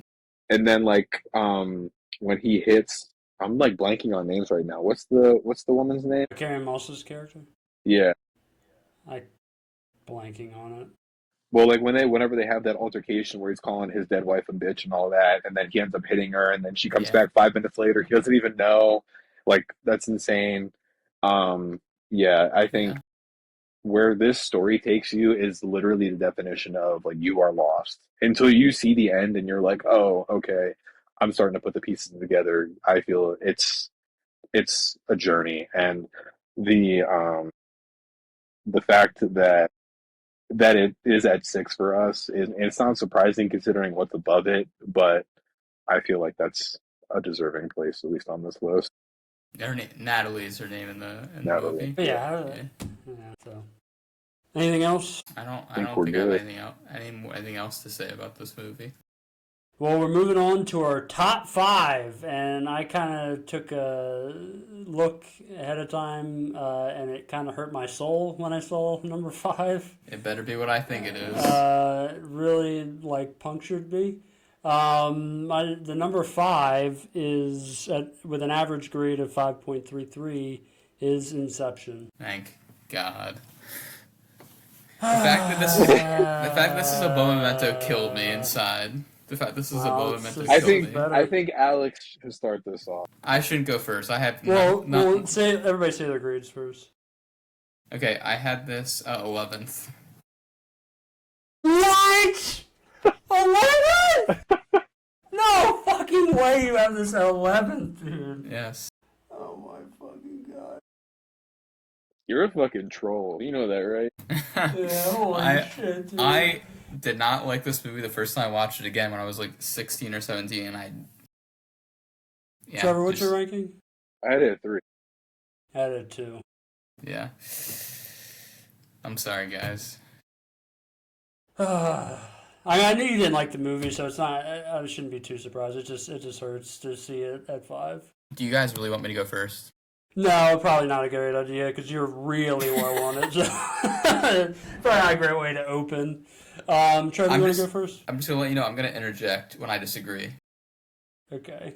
Well, no, no. As because long as then- you don't talk for like 10 minutes after that, you like Wait, go yo, back and forth. you literally interject if you do agree. You interject all the time. So I think Yeah. we should have our turns, and then it can I circle got you. back to you. I Take a have hot. I have no problem with interjecting, but just like you can't talk for then 10 minutes straight Okay. and then let the person go back to them. I'll do 30 seconds max. Okay, thank you. Go ahead. Trevor, you want to go first, or you want me to go first? This is your one of your babies. I'll let you go. You I had love- three though. Yeah, you did have it three, but yeah, this is also one of your babies. Sweet. Anyways, Motherfucker. Okay. This is my adopted child. I love this movie. I adore this movie. It is one of the coolest movies of all time. The concept is brilliant.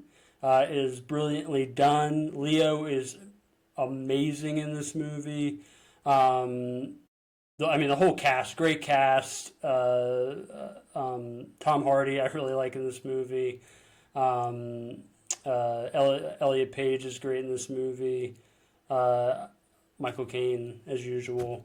But the big thing for this movie for me is I just love the concept, the whole idea of diving into dreams, literally, and just how Christopher Nolan goes about it and how he gives you all these cool practical scenes and like how awesome this movie is. Like to see when he's first in there with Elliot Page and all these things are exploding, how awesome that shot is, or like when the city is literally folding on in itself. It's just I want to see this movie, and I wish they would. I don't know if they have or not, but I wish they'd re-release it to IMAX because I would be there in a second. I feel like they I- did. It would. Did they? I feel like if they did recently, that definitely sucks. So I don't know if it'll happen again for a 'cause- while, but Yeah, I would definitely go see it because this movie is so awesome, and just to even get away from like the visual side of things, which is one of the best parts of this movie. I love the stuff with him and his wife. I love that, like how they dive into his grief and how he like is dealing with and how it's affecting what the job that he's on is. Yeah, it said it returned to IMAX in August 2025. That sucks. wow. But I love the stuff with him and his wife, and honestly those parts of the movie to me are really depressing, but done so well. How she gets lost in this dream and can't tell the difference between what's real and not real. I could go on and on about this movie. It's a 5 out of 5 for me. I don't know if we've really been going over like how many Nolan movies are 5 out of 5s for you, but I think I have like 3 or 4 that are 5 out of 5s. I mean, I'm a Nolan guy, so that's not surprising. And this is one of them. And every time it's one that I can count, like just put on randomly and just enjoy. But yeah, I don't want to steal everything because I'm sure Trevor wants to add a lot. I mean, it's really hard to touch on, what's good that hasn't already been said. You know, I think that for when a lot of people think about Christopher Nolan, this is the movie they think of. Like this is their go-to Nolan movie. What why are you giving I don't that's think definitely so. true. I That's think Dark absolutely Knight. true. I think, It's in a conversation, but I would agree that Dark Knight. or even Interstellar, I would say over this. Over that, I feel like it's. Well, maybe because of the emotional stuff. Yeah, maybe you're right. Like as far as like more well. Yeah, because this movie isn't very emotional. No, it is, but like Oh, okay. Interstellar is people. What people know from Interstellar is how insane some of the scenes are at the end and stuff. I feel like that's more talked about probably than the emotional parts of Inception.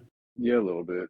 I think what I really like about this is like the moments that you have between like Cillian Murphy and him talking to like Tom Hardy disguised as his uncle about Yeah. talking about like his relationship with his father and like how much like how little he thinks that he means to him, and like those like true like heart moments that you have at the end whenever like he finally gets into the vault and he opens the safe and sees that he kept the pinwheel and all that stuff. I think like emotionally that definitely adds a lot of depth to the film, and I mean, I don't really know where I can say like the concept is amazing, and the fact that you can just go from like dream to another dream and then just be dreaming, but like in a third dream, Yeah, like no, like it's like how the it's fuck do you come up with that? absolutely insane. Yeah, it's bonkers. I mean, I thought, I mean, Tenet's maybe a crazier concept, but I just think this is way more interesting and way more well done than Tenet Oh, is. yes, absolutely. And that's why I had 10 and 9, by the Yeah, way. But yeah, I think that performances wise, this cast is phenomenal. Like I arguably might be his best ensemble cast outside of like I guess the Odyssey, which I mean is there's everybody in that movie. But yeah, this like even like 16 years later looking back at it, like it looks as good as movies that have come out last year. Like the effects are great, the shots are great. It's gonna hold up forever. This movie is amazing. Yeah, I mean, I Well, Alex is agree. about to go, and I'm going to have to swallow my tongue through some of this, I'm sure. But I mean, I agree. I mean, I think technically it's very, I mean, as all of his movies are, technically amazing. Sound is really good and adds to the story building and the emotions of the movie. So, what my biggest thing is like and this is what I thought about when I first watched it, and I went into this with an open mind. To me, I feel like people love my perspective. Public opinion of this movie is very highly because it's such an abstract idea that it's like, holy fuck, a dream. Could you imagine a dream in front of a dream? The third dream sequence I feel like is so rushed and not fleshed out that it starts to lose my interest. And I think I do appreciate, this is why this is like not, like I had other movies, I had this movie as a 79 of 100, so it's not like a horrible movie. I didn't have it rated like horrible like other movies. well, I definitely think when you originally saw it, you hated it a lot more. And No, I'm for guessing sure, for this sure. rewatch I changed had a it little at bit. like a 7 out of 10 before, so I have it closer to a four, like a 8 out of 10. I to me, watching this, there's a lot of plot holes for me specifically. Like I I just so for first the first thing that makes it is illogical to me in this movie is why Ken Wattenby, if he's this high level executive in a competing thing with Cillian Murphy, why would he would enter himself in this such high risk endeavor that he could potentially die or be like left in a loop forever? Secondly, how would Cillian Murphy, if he's such a high competitor, not recognize him immediately upon seeing him? If there's such high competitors that he's willing to do this inception to get him to break up the company. Those two things for me, it's hard for me to continue to believe some of the stuff that's going on. I think I Leo's phenomenal in this movie. I will not say he's not. He's by far the standout person. Can I Um, just say something real quick Go about what ahead. you said? You pointing that out is a great point. It just never phases me in the movie. Like and sometimes that stuff matters to me in this movie. It just like it's I just don't care, which I can understand if like if it like appears to you and like it stands out to you that hurts your viewing. But I don't know what Trevor thinks, but to me, it's just like it doesn't like affect me at all. And yes, there are always plot holes in movies, and uh, some affect people more than others. But that's just my thought on it. So, you have anything to say about that, Trev? I don't know. To me, that just seems more like you're sitting back and looking at it like a nitpick kind of way. Sure, I Because can see that. But yeah, go ahead. maybe I don't know. I like Jamie. Like that's not really coming across my mind whatsoever whenever they interact with each other or around each other in dream sequences. To me, And though, no, this movie, it's so expositional where it's telling you the rules of the movie to then have they're making the rules of the movie to then have that many plot holes in it. It doesn't work in my mind. When you're making a movie that is like a dystopian, you have to convince me that this is realistic, and with some of these plot holes it doesn't make sense.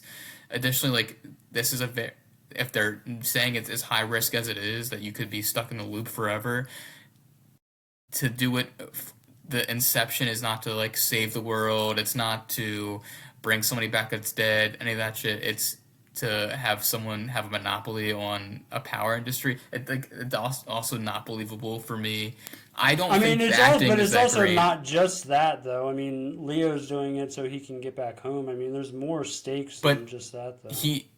but you don't think he's already capable of doing that himself with the world, the fake worlds he's I created? mean, He's he's already trying, kept her but there. like this was a way easier way of doing it. He doesn't.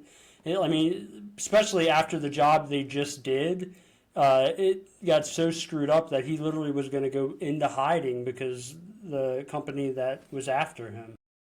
And like, how many years did he say that he was like out of the states? I don't remember the Yeah, correct I don't number, know. but it's like I he's know obviously trying. they were. Yeah, Oh, I was just gonna say, like, he's obviously been trying this entire time, and then here this man is offering you pretty much like the golden ticket. Like, hey, if you can do this and do it successfully, then I can make sure this is cleared for you. It's like, yeah, obviously I'm gonna do that. I just feel like in this scenario, if Leo has this unique ability that other people don't, where he's like one of the most talented people that to work in this field, that he couldn't escape forever if he really wanted to. I don't know. I just don't believe that he's all in on this. He has to get this done in order to make his life work. I just don't believe that. And I also like the same problem for me with Tenet is the same problem with this movie is that I don't feel like the dialogue is very strong. The dialogue between the characters is for me primarily them explaining this world and what they're doing, not like any character development. Like I think the cast, the actors and actresses in the movies are all great and they have great bodies of work. To me personally, outside Leo, I think you could replace most of them and it wouldn't have changed the movie that much. Wouldn't have moved the needle. I think Elliot Page is really good in this movie. I do think she's somewhat used as a device to tackle Leo's relationship with his wife, but I just think her scenes and her quote, like the way it's written, is really well done. The only person I would agree with you on is probably Joseph Gordon-Levitt. I just think he's there as just like this Leo kind of sidekick guy. I don't really think he has much depth. To me, he's But like the I think same Tom as Hardy's character is awesome. I think he's good. I don't think he's anything that's like standout. To me, I agree with you. Joseph Gordon-Levitt is the same as um okay, what the can't think of his name? Who's Spider-Man? Jesus Tobey Christ. Maguire. No. Tom Holland. He's the same to me as Tom Holland's character is the Matt Damon in Odyssey. Like he's just like Thank doesn't you. doesn't we're on add the same page. Apparently. doesn't add a single fucking thing to the movie. Joseph Gordon-Levitt in this movie is like he's like a void. He's emotionless. I don't think he adds anything, and that maybe is just how the character's written. But like Yeah. I don't think Tom Hardy adds much. It's mostly Leo driven. I think Leo carries this movie personally for me. I think Elliot Page is okay. Tom Hardy's okay. That's I don't want to bring up the Odyssey more, but like I will disagree with this. Like I don't think they're that similar though, because like I feel like Joseph Gordon-Levitt is because the way his character's written. I think Tom Holland is because he just doesn't match.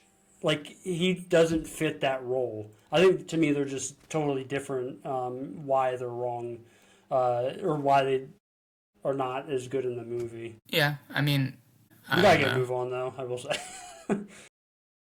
Okay, I Inception's great. Alex thinks it's mid. Next movie.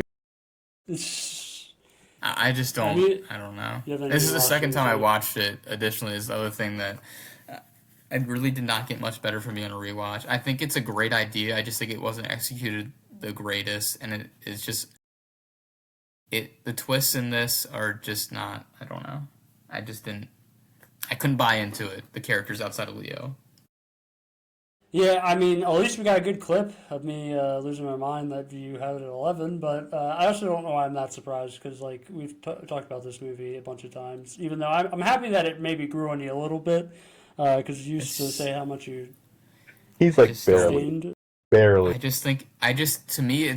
To me it's a very condescending movie because I think it treats you like you're dumb and you're supposed to be blown away by this abstract idea, but it's not bulletproof. I agree, but I also think most first viewers are kind of dumb. So I mean, And that's to and me when I feel watched like, it, even on a second watch, I was just like, okay, like I was not blown away by like but the it concept also of it. like the over exposition just doesn't bother me like that.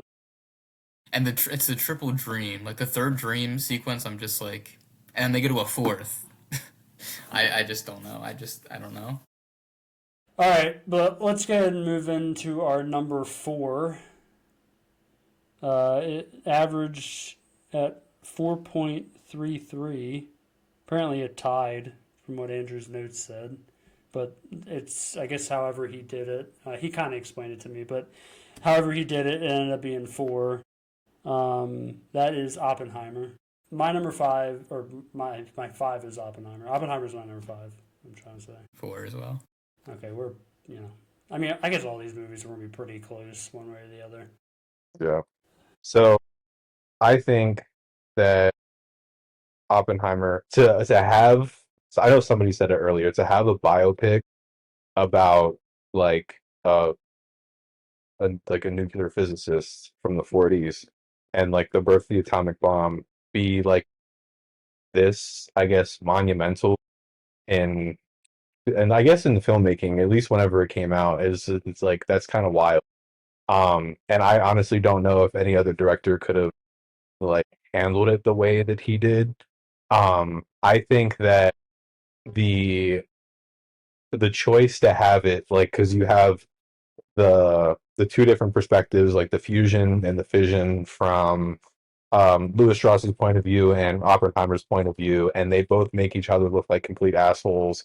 And the hatred that Louis Strauss ends up having for him down the line, and um, the the decisions that he made towards him to reject his um, I think it was his like security clearance and stuff like that.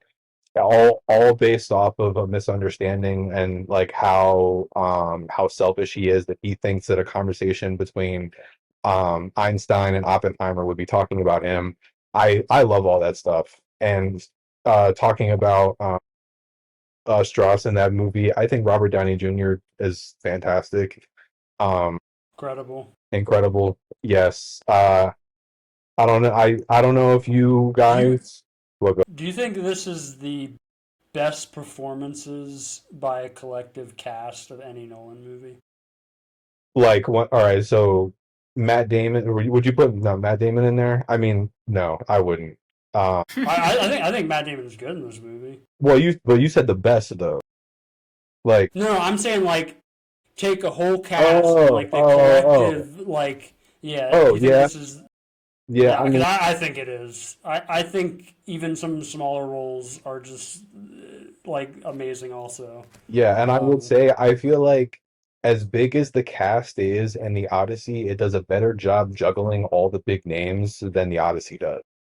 I yeah. feel like you said, the cast from like Matt Damon to like Florence Pugh is amazing in this movie.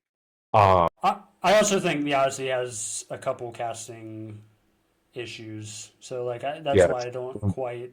we will get into that. We Yeah, do agree and disagree with some of those. yeah. Um but to get into his like Oppenheimer psyche and like his his regret and the things that he's uh, had to live with and like all the pain that he knows that his actions has suffered and the chain reaction of now that we achieved this one, like what is the world going to look like 20, 30, 40 years from now. And I love, like, one of my favorite things about the movie is the two opening shot and the ending shot with the raindrops in the water that look like explosions, and then you have the final shot.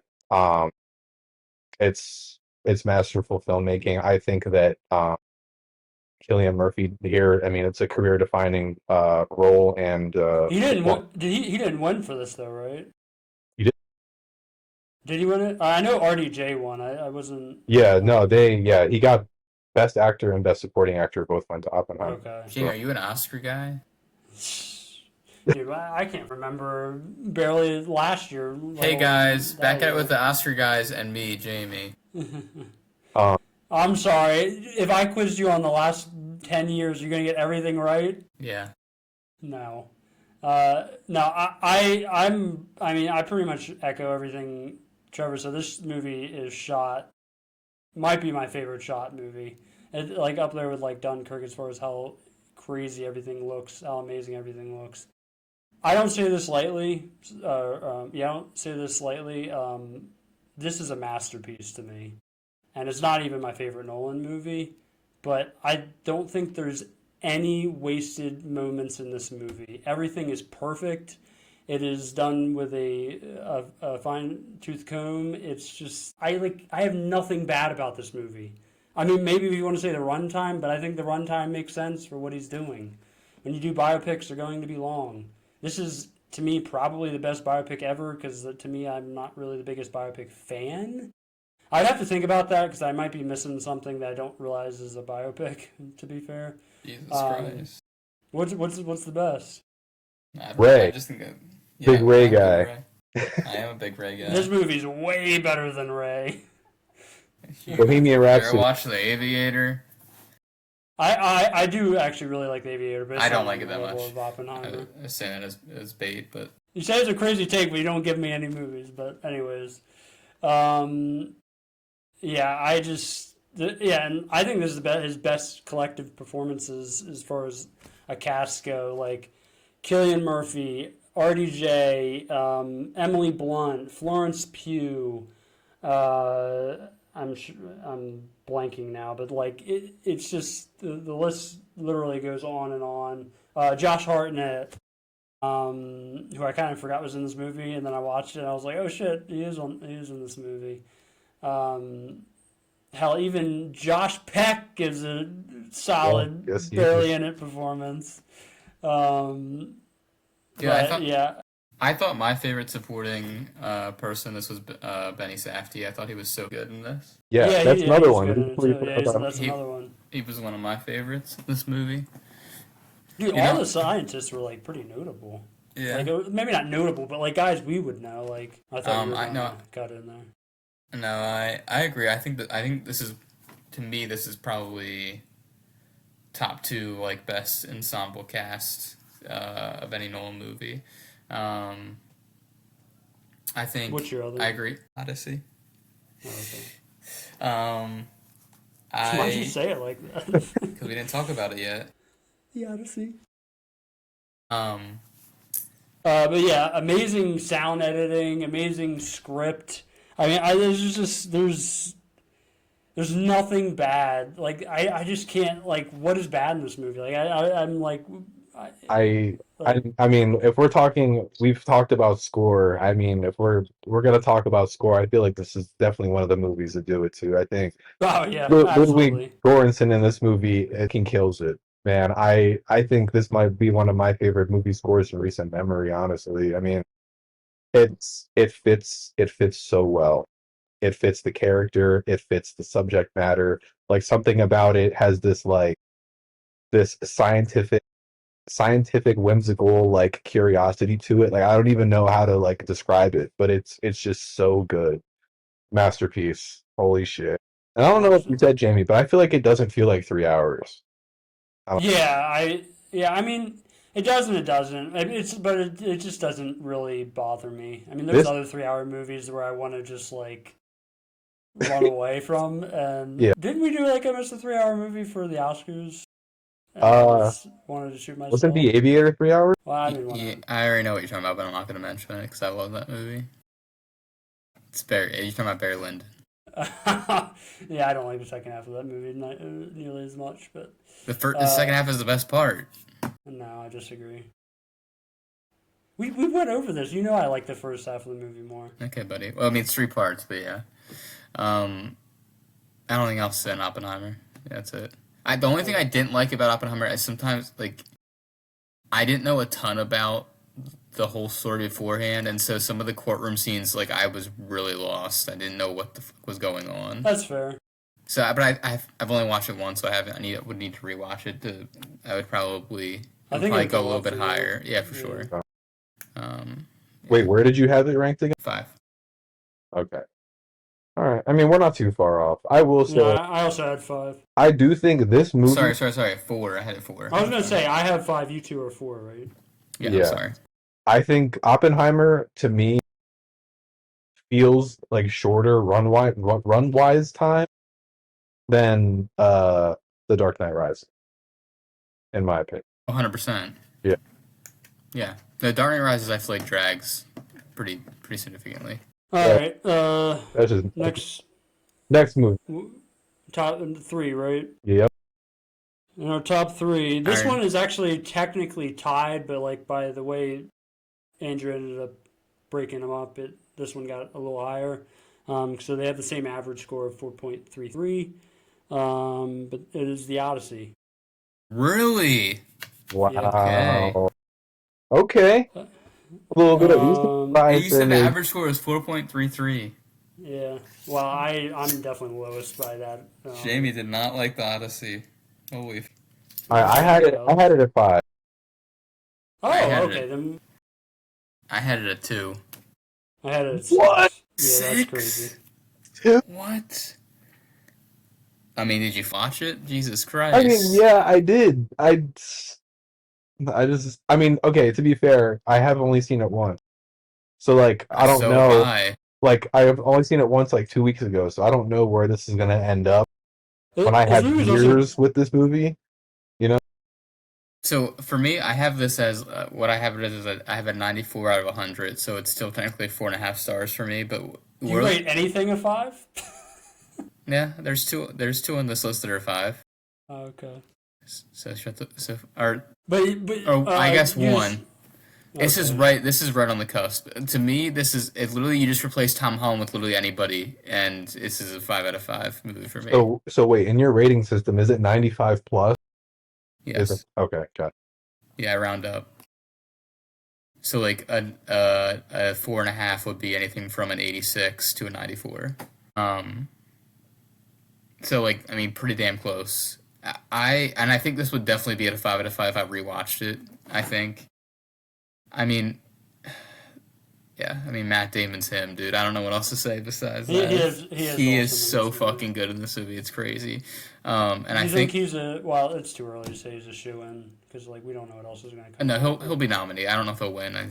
Nominated, but yeah. I don't know about winning right now. I just think the ensemble cast in this is so good.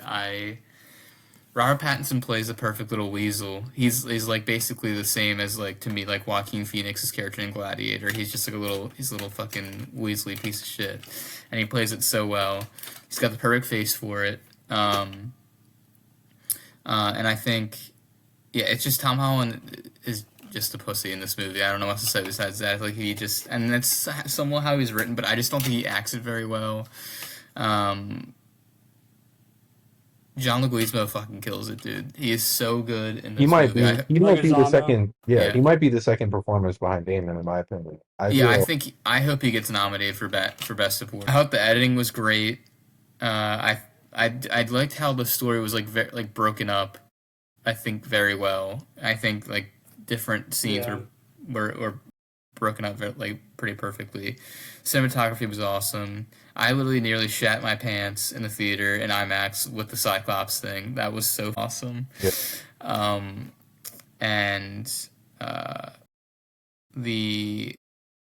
can't remember the character's name, but I think it's Samantha Morton, I believe is her name, that plays the one that shapes all the soldiers into the pigs. I thought that scene was great. I really enjoyed that scene. I was not expecting that at all. I'm sure that's like part of like the whole thing that I should have probably known about background of the story, but I thought the final fight scene was great. I thought Anne Hathaway was really good as well, very compelling. I would say, to me, probably top 2 like female performances in a Nolan movie. Yeah, I don't know that there's like a lot of I think other people like punching up, but and that's why I think that like again this movie is like really really at the top for me because it's not just like all male dominant. There's a lot of good female. I mean, because really, it's more recent that he's had I think a bit more better written and like better acted, like because like Florence Pugh and Emily Blunt are in that conversation, and obviously Anne Hathaway from like The Dark Knight Rises, but then it's like it's not great outside of that, honestly. Quick question. Whenever you were talking about top 2 female performances, is the other one Anne Hathaway or is it somebody else? Okay. They're both Anne Hathaway. Yeah. Agreed. Yeah, I love this movie, and I really do think in a rewatch, like this one, I think will stand the test of time. I think in like 10 years, this will be like in majority of people's top 3 movies for Nolan. I think, again, this is one I think it does the runtime you don't feel at all. I agree with that, but I disagree with most people. Thank you. I got killed for my review on this on the one site I'm on. I got about 18 dislikes and 12 likes. So a lot of people strongly hate this movie. What didn't work for you? Me personally, or like people? No, you. I don't give a shit what other people think. I care what you think. Okay. That's why we're here, isn't it? Thank you, buddy. First of all, I love the movie, so I don't want to like tear it down that much. It's really small stuff because I was amazed by, especially in IMAX. Like I feel like you should see in IMAX. I know not everybody is able to do that, which I got shit for also. Why did you get shit for that? Because I said you should see it in IMAX, and people are like, "Well, not everybody has that ability." Well, which doesn't matter. I'm not saying that's an irrelevant comment. Yeah. I'm sorry, but like, I mean, not everyone can afford to go to the movies either, or can afford Netflix, or can afford HBO Max. It doesn't matter. Like, if you're saying it's worth it to go see it, IMAX, that's what you're saying. You're standing on business. Thank you. My issue. I agree with you, Tom Holland. I just miscast. I mean, a lot of his scenes take me out sometimes, like not completely because he's in scenes like Anne Hathaway, who's incredible, but and then I don't like to jump on like the one side of things. I don't think Elliot Page is good in this movie. It doesn't take away from me. Like I'm not like, oh my god, this movie's terrible because Elliot Page is in it. Question. I agree. I think mid, but like that was my problem with Inception. Do you feel as though? Do you actually feel her performance was, I guess, mid, or do you feel like he was underutilized?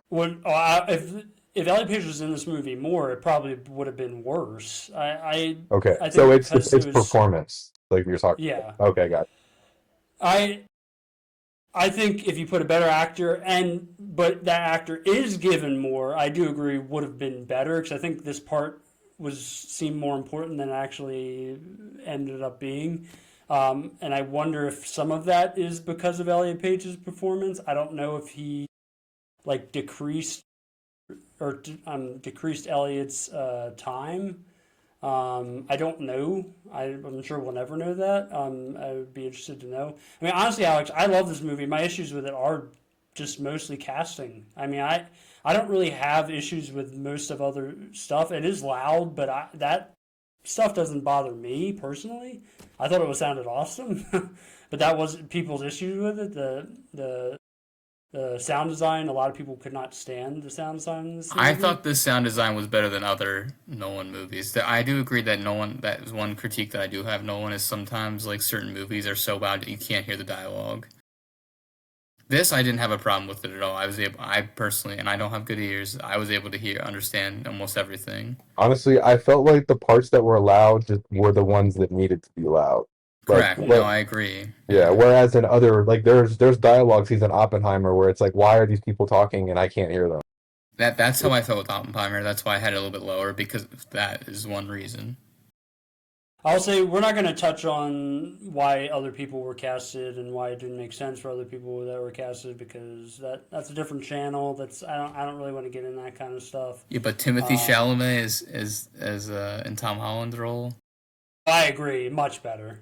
But the thing is, I don't think Tom Holland's a bad actor. I just don't think he fit Have you seen Uncharted? I have not. I heard Shane DeVoe's in it though. Oh. Well, he should have been. He Shane is in it. DeVoe. That's true. He should have Shane been. DeVoe should have been in it. Yeah. Wow, that's a throwback. Shout out Shane DeVoe. All right, y'all ready to move on? Trevor didn't even talk. Oh, you not talk about it? Jesus Christ. Alex, No, I mean, you talked so long about it. I don't It's even because remember. it has my second favorite I'm movie. You not- guys had it much look. lower. I mean, look, we're kind of getting into the territory where we're just gonna start glazing the hell out of these movies. So like, I'm not really gonna be able to add anything else to that. What didn't you like about it? That's what I want to know. Is your critique of it? No, I'm definitely with casting. I don't think Tom Holland was bad by any means, but I definitely could have think somebody else could have done about the same or better. I think Mia Goth was wasted. I think Charlize Yeah. Theron. That's my biggest issue, but yeah. Yeah, I think that's like how I think that's the problem is they got a little bit too rich for their blood. Is Yeah. they cast Could've been these anybody. they cast these big names in these roles that are not prominent roles. Yeah, I don't know. Mia Goth should be, in my opinion, the next big thing, and I just after the X trilogy, to me, it hasn't totally happened. She's been in some other things, but like Infinity Pool, but. Like, I think she's incredible, and it just frustrates me that she was so misused in this movie. And probably shouldn't have been in this movie because they put her in a part that... Well, that's what didn't I have mean, much. though. But that she signed up to do that role, though. That's like she knows how much. Yeah, I don't- get it. I don't know if it was like one of those situations where it's like, yeah, you signed on for that role, and then you film a lot of stuff, and then it doesn't make the final cut. Like, I don't know. True. I feel like I just can't imagine how much Anne Hathaway's servant in this movie is going to get much screen time. I mean, If you put it in, You get Nolan, you're probably going to take that. I get what Alex is saying. Like, I think it's- yeah, Nolan I called get your it. answer on the phone. I guess it's just frustrating because, like, I want to see more of her, like, as an actress, and, yeah. All right, Yeah, what do you say, last thing. Travis Scott, am I right? that was so funny. It's so random. I loved it. I thought it was so. I mean, you had to have. I mean, we know what Oh, Nolan's I- reputation man. is for. He's. I mean, yeah. I mean, Anyways, let's move on. Unless you have anything else, Trevor. Okay. is Matt Damon winning it? Is he your leading right now? Well, he's got to be leading. For Yeah, sure. I don't. I think who- he's. Yeah, I think he's leading in Best Actor, and I think Indy Navarrote's leading in Best Actress. I think he's probably leading very comfortably as of right about now. Yeah, but did you see Hugh Jackman in Cheap Detectives? No, I didn't, and I don't know if I will. Unless I I'm would- nominated, then I'll have to I heard watch it's it good. sometime. We're at He- number two. And unfortunately, I saw what number one was, like, by accident, by scrolling too far. God damn it. Well, if you know what number two But- is, you know what number one is. But No. I'm saying I scrolled too far. Like, when we were at 13, I found out what number one was by accident. good job, buddy. Number two, with an average ranking of 2, is The Dark Knight. I'm slightly surprised, but I also didn't know where. Honestly, the fact that it's this high, I'm surprised Alex had it as high as he did. But I guess we never talked about Interstellar. I had- had Dark Knight 3 I had Dark Knight. 1. Yeah, Wait, I we're saying where we have both of them now? No, just Dark Oh, Knight. 2. No, Dark Knight. What did you say, Alex? I didn't hear you. I had it 3. Okay. I'm glad it's that high for you. I'm like not even complaining. And honestly, it being at number 2 doesn't hurt that much. I mean, being biased, I'd love it to be at number 1, but yeah. I mean, I don't know. I will say this: it is my favorite Nolan film of all time. I don't know if we need to take a ton of time on it because people have talked about this movie. There's nothing. Like, I have nothing at else to length. add. Yeah, it's like it to me is the best superhero film of all time. It's incredibly quotable. The possibly one of the best performances of all time. Amazing score. I can watch it at any time. It's one of the coolest movies. Like, it's just so awesome. The intro is incredible. It's Heat-like. If you've seen Heat, it's very Heat-like. One of the best beginnings of a movie. The way they introduce the Joker, it's just incredible. But I'm not going to go too deep into it because people have talked about this movie endlessly. but it's my number one. It's my number one movie ever. I don't know if anything will ever dethrone this movie. I love it. And yeah, Trevor, I thought this movie was number one for you. So This that hurts movie, a and it little, is but my that's favorite fine. movie as well. I I will concede the number one is, to me, it's the better movie. It is. It definitely is. But I, like you said, I mean, we don't need to get into all of it. You already fucking said it. I think this has the best ending to a movie I think I've ever seen, I with, yeah. with the Joker basically winning, turning Harvey Dent, into this menace, and Batman having to take the fall for everything. And I love it. That's what the character's all about. That's what he's there for. Um, yeah, it's amazing. I love it so much. Yeah. Look, there's another one. Shout out to Aaron Eckhart. Yeah, Aaron Eckhart's great too. I mean, Aaron Eckhart. If yeah, like holy shit. Yeah, it's a great superhero movie. Just for me personally, it's hard for me to get a superhero Yeah, movie yeah. above like what this is. I just yeah. Uh, there's nothing there's for me that's personally like I'm not a superhero guy, so it's hard for me to get this above like I had This Odyssey movie's so too. much more than that, though. Yeah, but This is it's a crime film. Like this movie's like it's more than just that, though. To label it as just that seems It's like kind of it's. belittling in a little way. I'm assuming. it Yeah, it's but like it's a superhero movie. That's what it is. it is, but the way you say it, it makes it seem like it's such a bad thing. I'm not saying like a bad thing. It's just like something personally like for me. Like I can't rate it super high. Like it's not gonna be above something like That's Interstellar. Like it that's just like never me will looking be. at No Country for Old Men and being like, oh, like it's kind of like a Western. Like, it's the same shit. Yeah, that's I mean, unfortunate. and then that's what you want to say. That's fine. But like this is a superhero topic. It's not like the topic from the Country for Old Men is strictly Western. Is I, it your favorite superhero film? I know that's not really saying much because you've yeah, fucking yeah, it is. Like I like this trilogy. Like I'm not saying it's bad. Like I very much enjoy it. It's one of the few superhero movies I will actually watch. So that should say I'll enough say right it's there. higher than I thought it would be for you, I honestly. gave it a 9 out of 10. Same. That's what I have. I have it a 90 of 100. It's It's just a some of 5 out of 5 for me. some of it is just. Again, it's just that's my biggest thing with superheroes is sometimes it's because it's comic based and comic rooted. It is a little gimmicky at times, to me. The one thing that when I rewatched this movie that stood out to me is the when Harvey Dent's on trial and he says that like he's Batman. The fact that someone from the Falcone crime family just tries to shoot him in court is just one of the craziest scenes I've seen in a movie. That is just like so. It was like to me, I thought it's so out of line of the the momentum of the movie. They just randomly tried to shoot him in court. I think you're getting your scenes mixed up a little bit there. No, I know what he's Yeah. talking about, but I don't. It's like I don't it's a agree. brief like 5 second thing, and he just shoots him, tries to shoot him, and He tries to, and then he takes the gun from him. yeah. I just Right? thought it was that to me like as an example why superhero movies like this are hard for me to rate high because just to me that was like very comic book like. I don't know. I don't agree with the comic book like thing, but I wouldn't say it's like an all time scene for me, but I don't know. That just seems like a stretch for me. It's just an example like of why it's hard for me to connect with superhero movies because it's not like it's built in a universe that doesn't exist.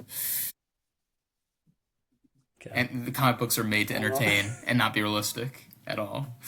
Well, yeah. Is the Odyssey realistic? Yeah, it's based on real mythology. I don't know if it's not necessarily realistic, but it's not a superhero. It's about a real person. I don't know. Like Batman is not a real person. Well, Batman's not a real person, but like, it's definitely the most grounded of all superhero films. Like, the trilogy is easily. I don't know why we're arguing because you have it number three, but it just seems like you have it lower because it's just I don't know. I'm not arguing with you. I'm saying my problem with like I can't rate it higher because of this it just being a superhero movie. Okay, so let me ask you this: if Batman was not an essential point in this movie, he was not in the movie at all, and it was just a man who I don't know. I'm being for real. But No, like if it was just a guy who just went about his business and did and was like his family died. He wanted to do something about it, but he wasn't like a superhero. He just did shit like this, but he wouldn't kill anybody. Had the same rules, like went about it the same way, but it's not a superhero movie, so you would feel different about it. Yeah, it's called Hacksaw Ridge. You ever see it? Oh my god. Anyways, I mean, you could go on and on about this movie. It's been talked about It's just like, a billion times. as Jamie said, it's quotable, but it's like quotable because it's like it's comic book punchlines. That's, to me, that's what it is. I don't think they're comic book punchlines. A lot of the quotes are like Nolan-esque quotes. I mean, a lot of like they're very in the vein of what Nolan, like the way he writes stuff. Yeah, they are more punchline like. But I also think some of that's action, not just superhero. Personally, We can argue this all day long. I'm not gonna. It's not going. Yeah, I'm not anywhere. gonna argue on this point because I don't really. This is a losing battle Sure. because you're not going to convince me, and I'm not going to stop arguing with you. Well, no, I'm not trying to convince you. Really, I just don't really understand like what you're trying to pigeonhole this movie into. That's what I'm trying to say. But, anyways, we'll move on to you guys. Number one, which was 1.66 average, which was Interstellar. So you had this 3, Jamie? Yeah. So I had Interstellar 1, obviously. To me, this film is like the definition of if aliens came to Earth and I had to show them any one movie, I would pick this movie to show them like what humans are capable of. Like like how far the human mind can be created. What? Why are you laughing? I don't know. What? I don't think this is the movie. I don't think this is what would show aliens. I'm just laughing because you know what movie I had thought about and I had seen a review that said that also. Is Nashville. Actually, the thing is, Wow. I think Nashville. This is going to be crazy for me to say. I think Nashville makes more sense than Interstellar, because I think Nashville encapsulated what America was like during that period. I don't think Interstellar encapsulates what America's like. I mean, if you're showing it for a different reason, then sure. If you're showing them what the best Nolan movie is, that's what I would show them. No. Yeah, there you go. I am shocked that this movie is Alex's favorite. I mean, not so much because we talked about it, but I mean, I feel like it kind of covers all the beats. Like, I mean, I'm a big sci-fi guy. I think it's not too like futuristic to the point where it's like Star Wars, but it's also not too recent to the point where it's like, I don't know, like just regular like NASA stuff. It has the heartfelt moments. It has the emotional moments. It has, you know, a little bit of comedy sprinkled there throughout. Matthew McConaughey is fantastic in this, fucking phenomenal in this one movie. of my favorite performances of all time. Yes, it's insane how good he is in this movie. The shots, some of the most beautiful shots you will ever seen. I'm pretty sure, if I'm not mistaken, the black hole sequences are the most accurate depictions of black holes to ever be on screen. I'm pretty sure that's true. There's a lot of good accurate stuff in this. The actual stuff when he's in the black hole, I don't know about that as much, but yeah, no bookshelves there. Yeah. But this movie, I mean, it definitely makes me emotional. I've cried over this movie during the part where he's rewatching all the years of his kids growing up and talking about like how he's gone. You know, I think Jessica Chastain is amazing in this. Literally everybody is. Michael Don't let me Caine. leave. Yes. Don't let me leave, Murph. Murph. Wow, is Matthew McConaughey in this recording? All right, Alex. Fuck you, dude. As I think, yes, it's a perfect 5 out of 5 for me. I do think maybe it does require more than one viewing to really appreciate everything that's going on and really get what's going on to the what's up. The crazy thing about this movie is it is rated pretty low compared to some of his other movies. Which makes no sense to me. Are you? This is like one of his lower Rotten Tomatoes scores. I'm not saying Rotten Tomatoes is what you should follow, Well, but I mean, if you look at the public opinion, I would say that I'm pretty sure this is 1 or 2. no, public wise, the public loves it, but I'm saying critic wise, it's a bit more. It's not as high, from what I've seen. Yeah. I was gonna say it's 4.5 on Letterboxd. Yeah, no, audience wise, yeah, it's a little different. Yeah, I mean, It's I'm not gonna say like it feels like I'm gonna be pigeonholed into saying something bad about this movie because I have it ranked the lowest, but like I love this movie. Jamie, so Like, why do you hate this movie? um, is it and- is it a 5 for you? Is it one of the 5s? yeah, Okay. it's one of the 5s. Yeah, my top. Pull this back up. If I could navigate through this faster. My top 3, actually, I guess. So I have 4 movies that I have that are 5s for me. Well, the funny thing is, it depends on on Letterboxd. It is, but like on another site that I use, they do 0 to 100%, and it would probably be like more in that 90 area. But like on Letterboxd, I'm not going to do 4.5 if I think it's more like a 96. You know what I mean? Like even Interstellar on IMDb is 87 out of 100 or 8.7 out of 10, which is like top 10. I'm pretty sure of all movies. But yeah, I mean, but like, yeah, Matthew McConaughey is one of my favorite performances. He's my second favorite performance of the Nolan movies. Hey Jamie, who's your first, buddy? Heath Ledger. It's not even a question. There should be no debate. It should be locked away. It's obvious. But yeah, but number 2 is Matthew McConaughey. I think Matt Damon's not far underneath those guys. Yeah. But yeah, I like the space stuff is excellent. I was wondering how I was going to feel about this movie the second time around because it definitely grew because it was a little lower the first time I watched it. Not lower, but like compared to where it is now, which is 3. I think it was closer to maybe 5 or 6. But yeah, the emotional stuff still hits you.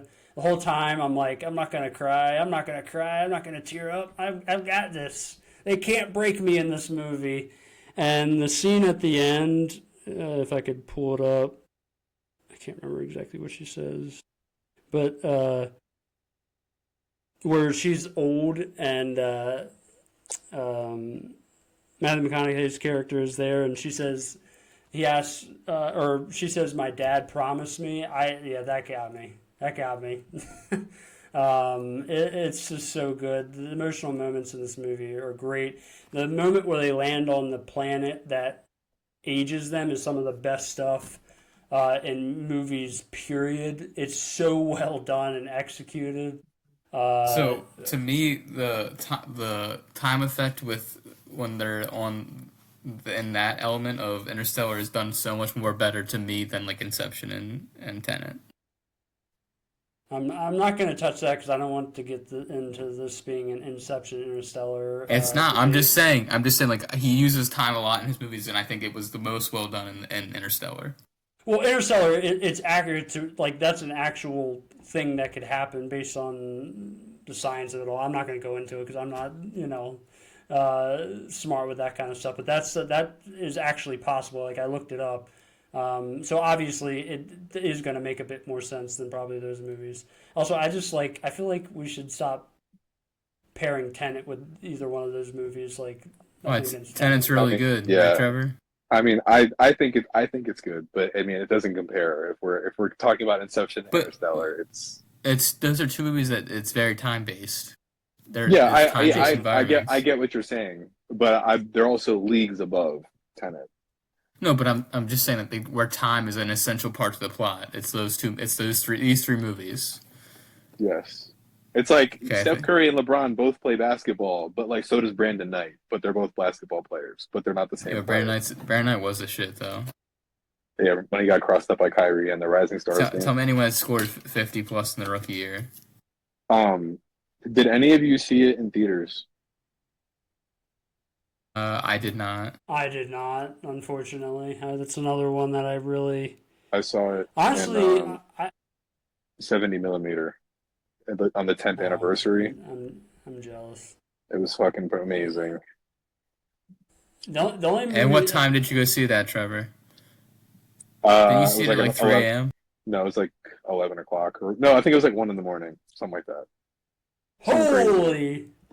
What? Yeah. It started at 1 in the morning? Yeah, tickets were those Oh were the my only, god! Jamie. Those were the only available tickets. I didn't. Is that where did you see that at? The only 70 millimeter theater It's closest King to of us Prussia, right? yeah, King of Prussia.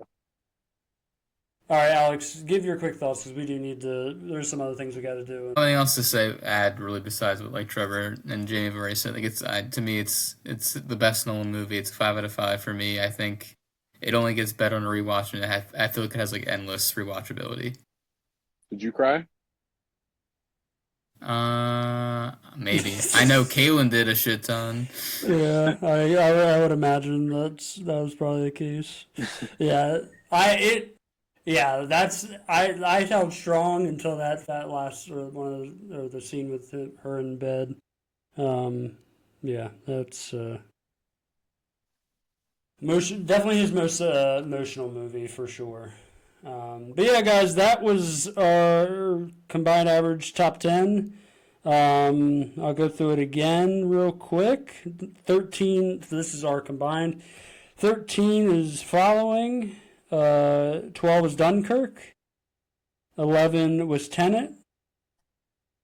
10 was Dark Knight Rises. 9 was Insomnia. 8 was The Prestige. 7 was Batman Begins. 6 was Memento, or like Andrew spelled it, Memento. They say memento, mo problems.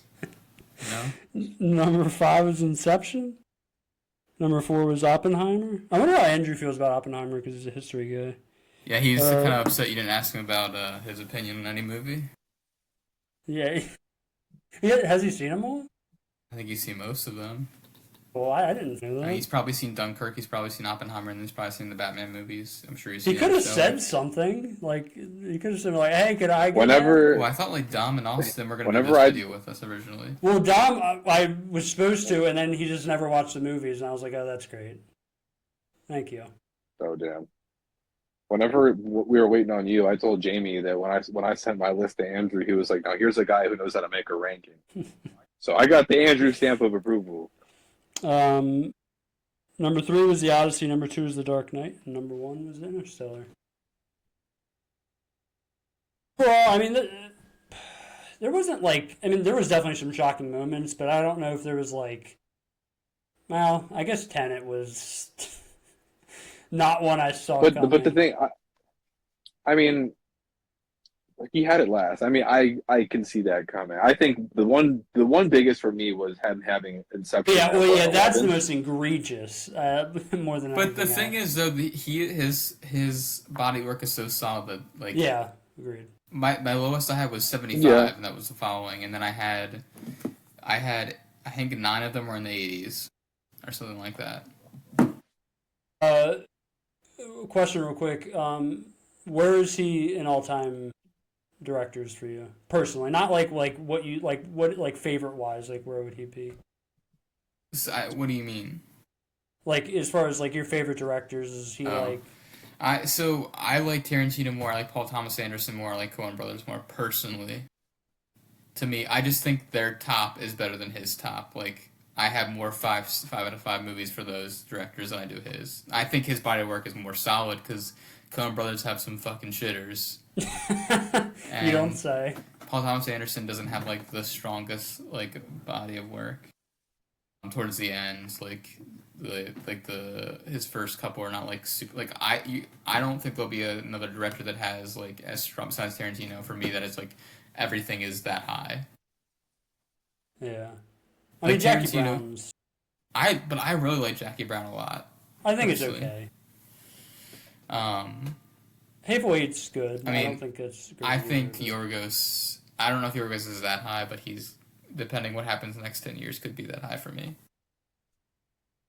I know that obviously it's not the common consensus, but What about you, Trevor? I started off with it. He's definitely my number one pick. Like obviously you can throw Fincher in there, Tarantino. I love Spielberg, but I think I love the appeal more to Christopher Nolan because I feel like his films are definitely they're a little more thought provoking than kind of Tarantino's, I guess, where there's kind of just But that's what amazing dialogue and some gratuitous violence, which is awesome. He does a great job at it, but I mean, it's kind of tomato tomato. Like, I mean, it's just whatever you prefer. that's what I think. Like no one has a good mix of like more complicated and more digestible movies. Like I feel like Insomnia is one movie you could put on and like the general public is gonna love it. But I think it's Yeah. the same with Oh, and I wanted Tarantino. to say, speaking of Insomnia, thank you for reminding me. I also feel like that's probably, I mean, you guys can disagree with me. I feel like that might be the least I Nolan agree. of his I movies. I would agree. It didn't even feel like I was Well, watching yeah, a I mean, Christopher Nolan movie. he didn't. I know there's some other movies he didn't write, but that obviously based off of another movie, I think that has some part of it. Because even though the Batman trilogy is like obviously based around a comic, as Alex is stripping. Sorry, I didn't do that. Uh, um, oh fuck, I don't even know what the hell. I was saying getting at this my point. nipples of approval on that one, buddy. Okay. It's still very Nolan-esque, but yeah, I do agree that Insomnia is like his least like Nolan, for sure.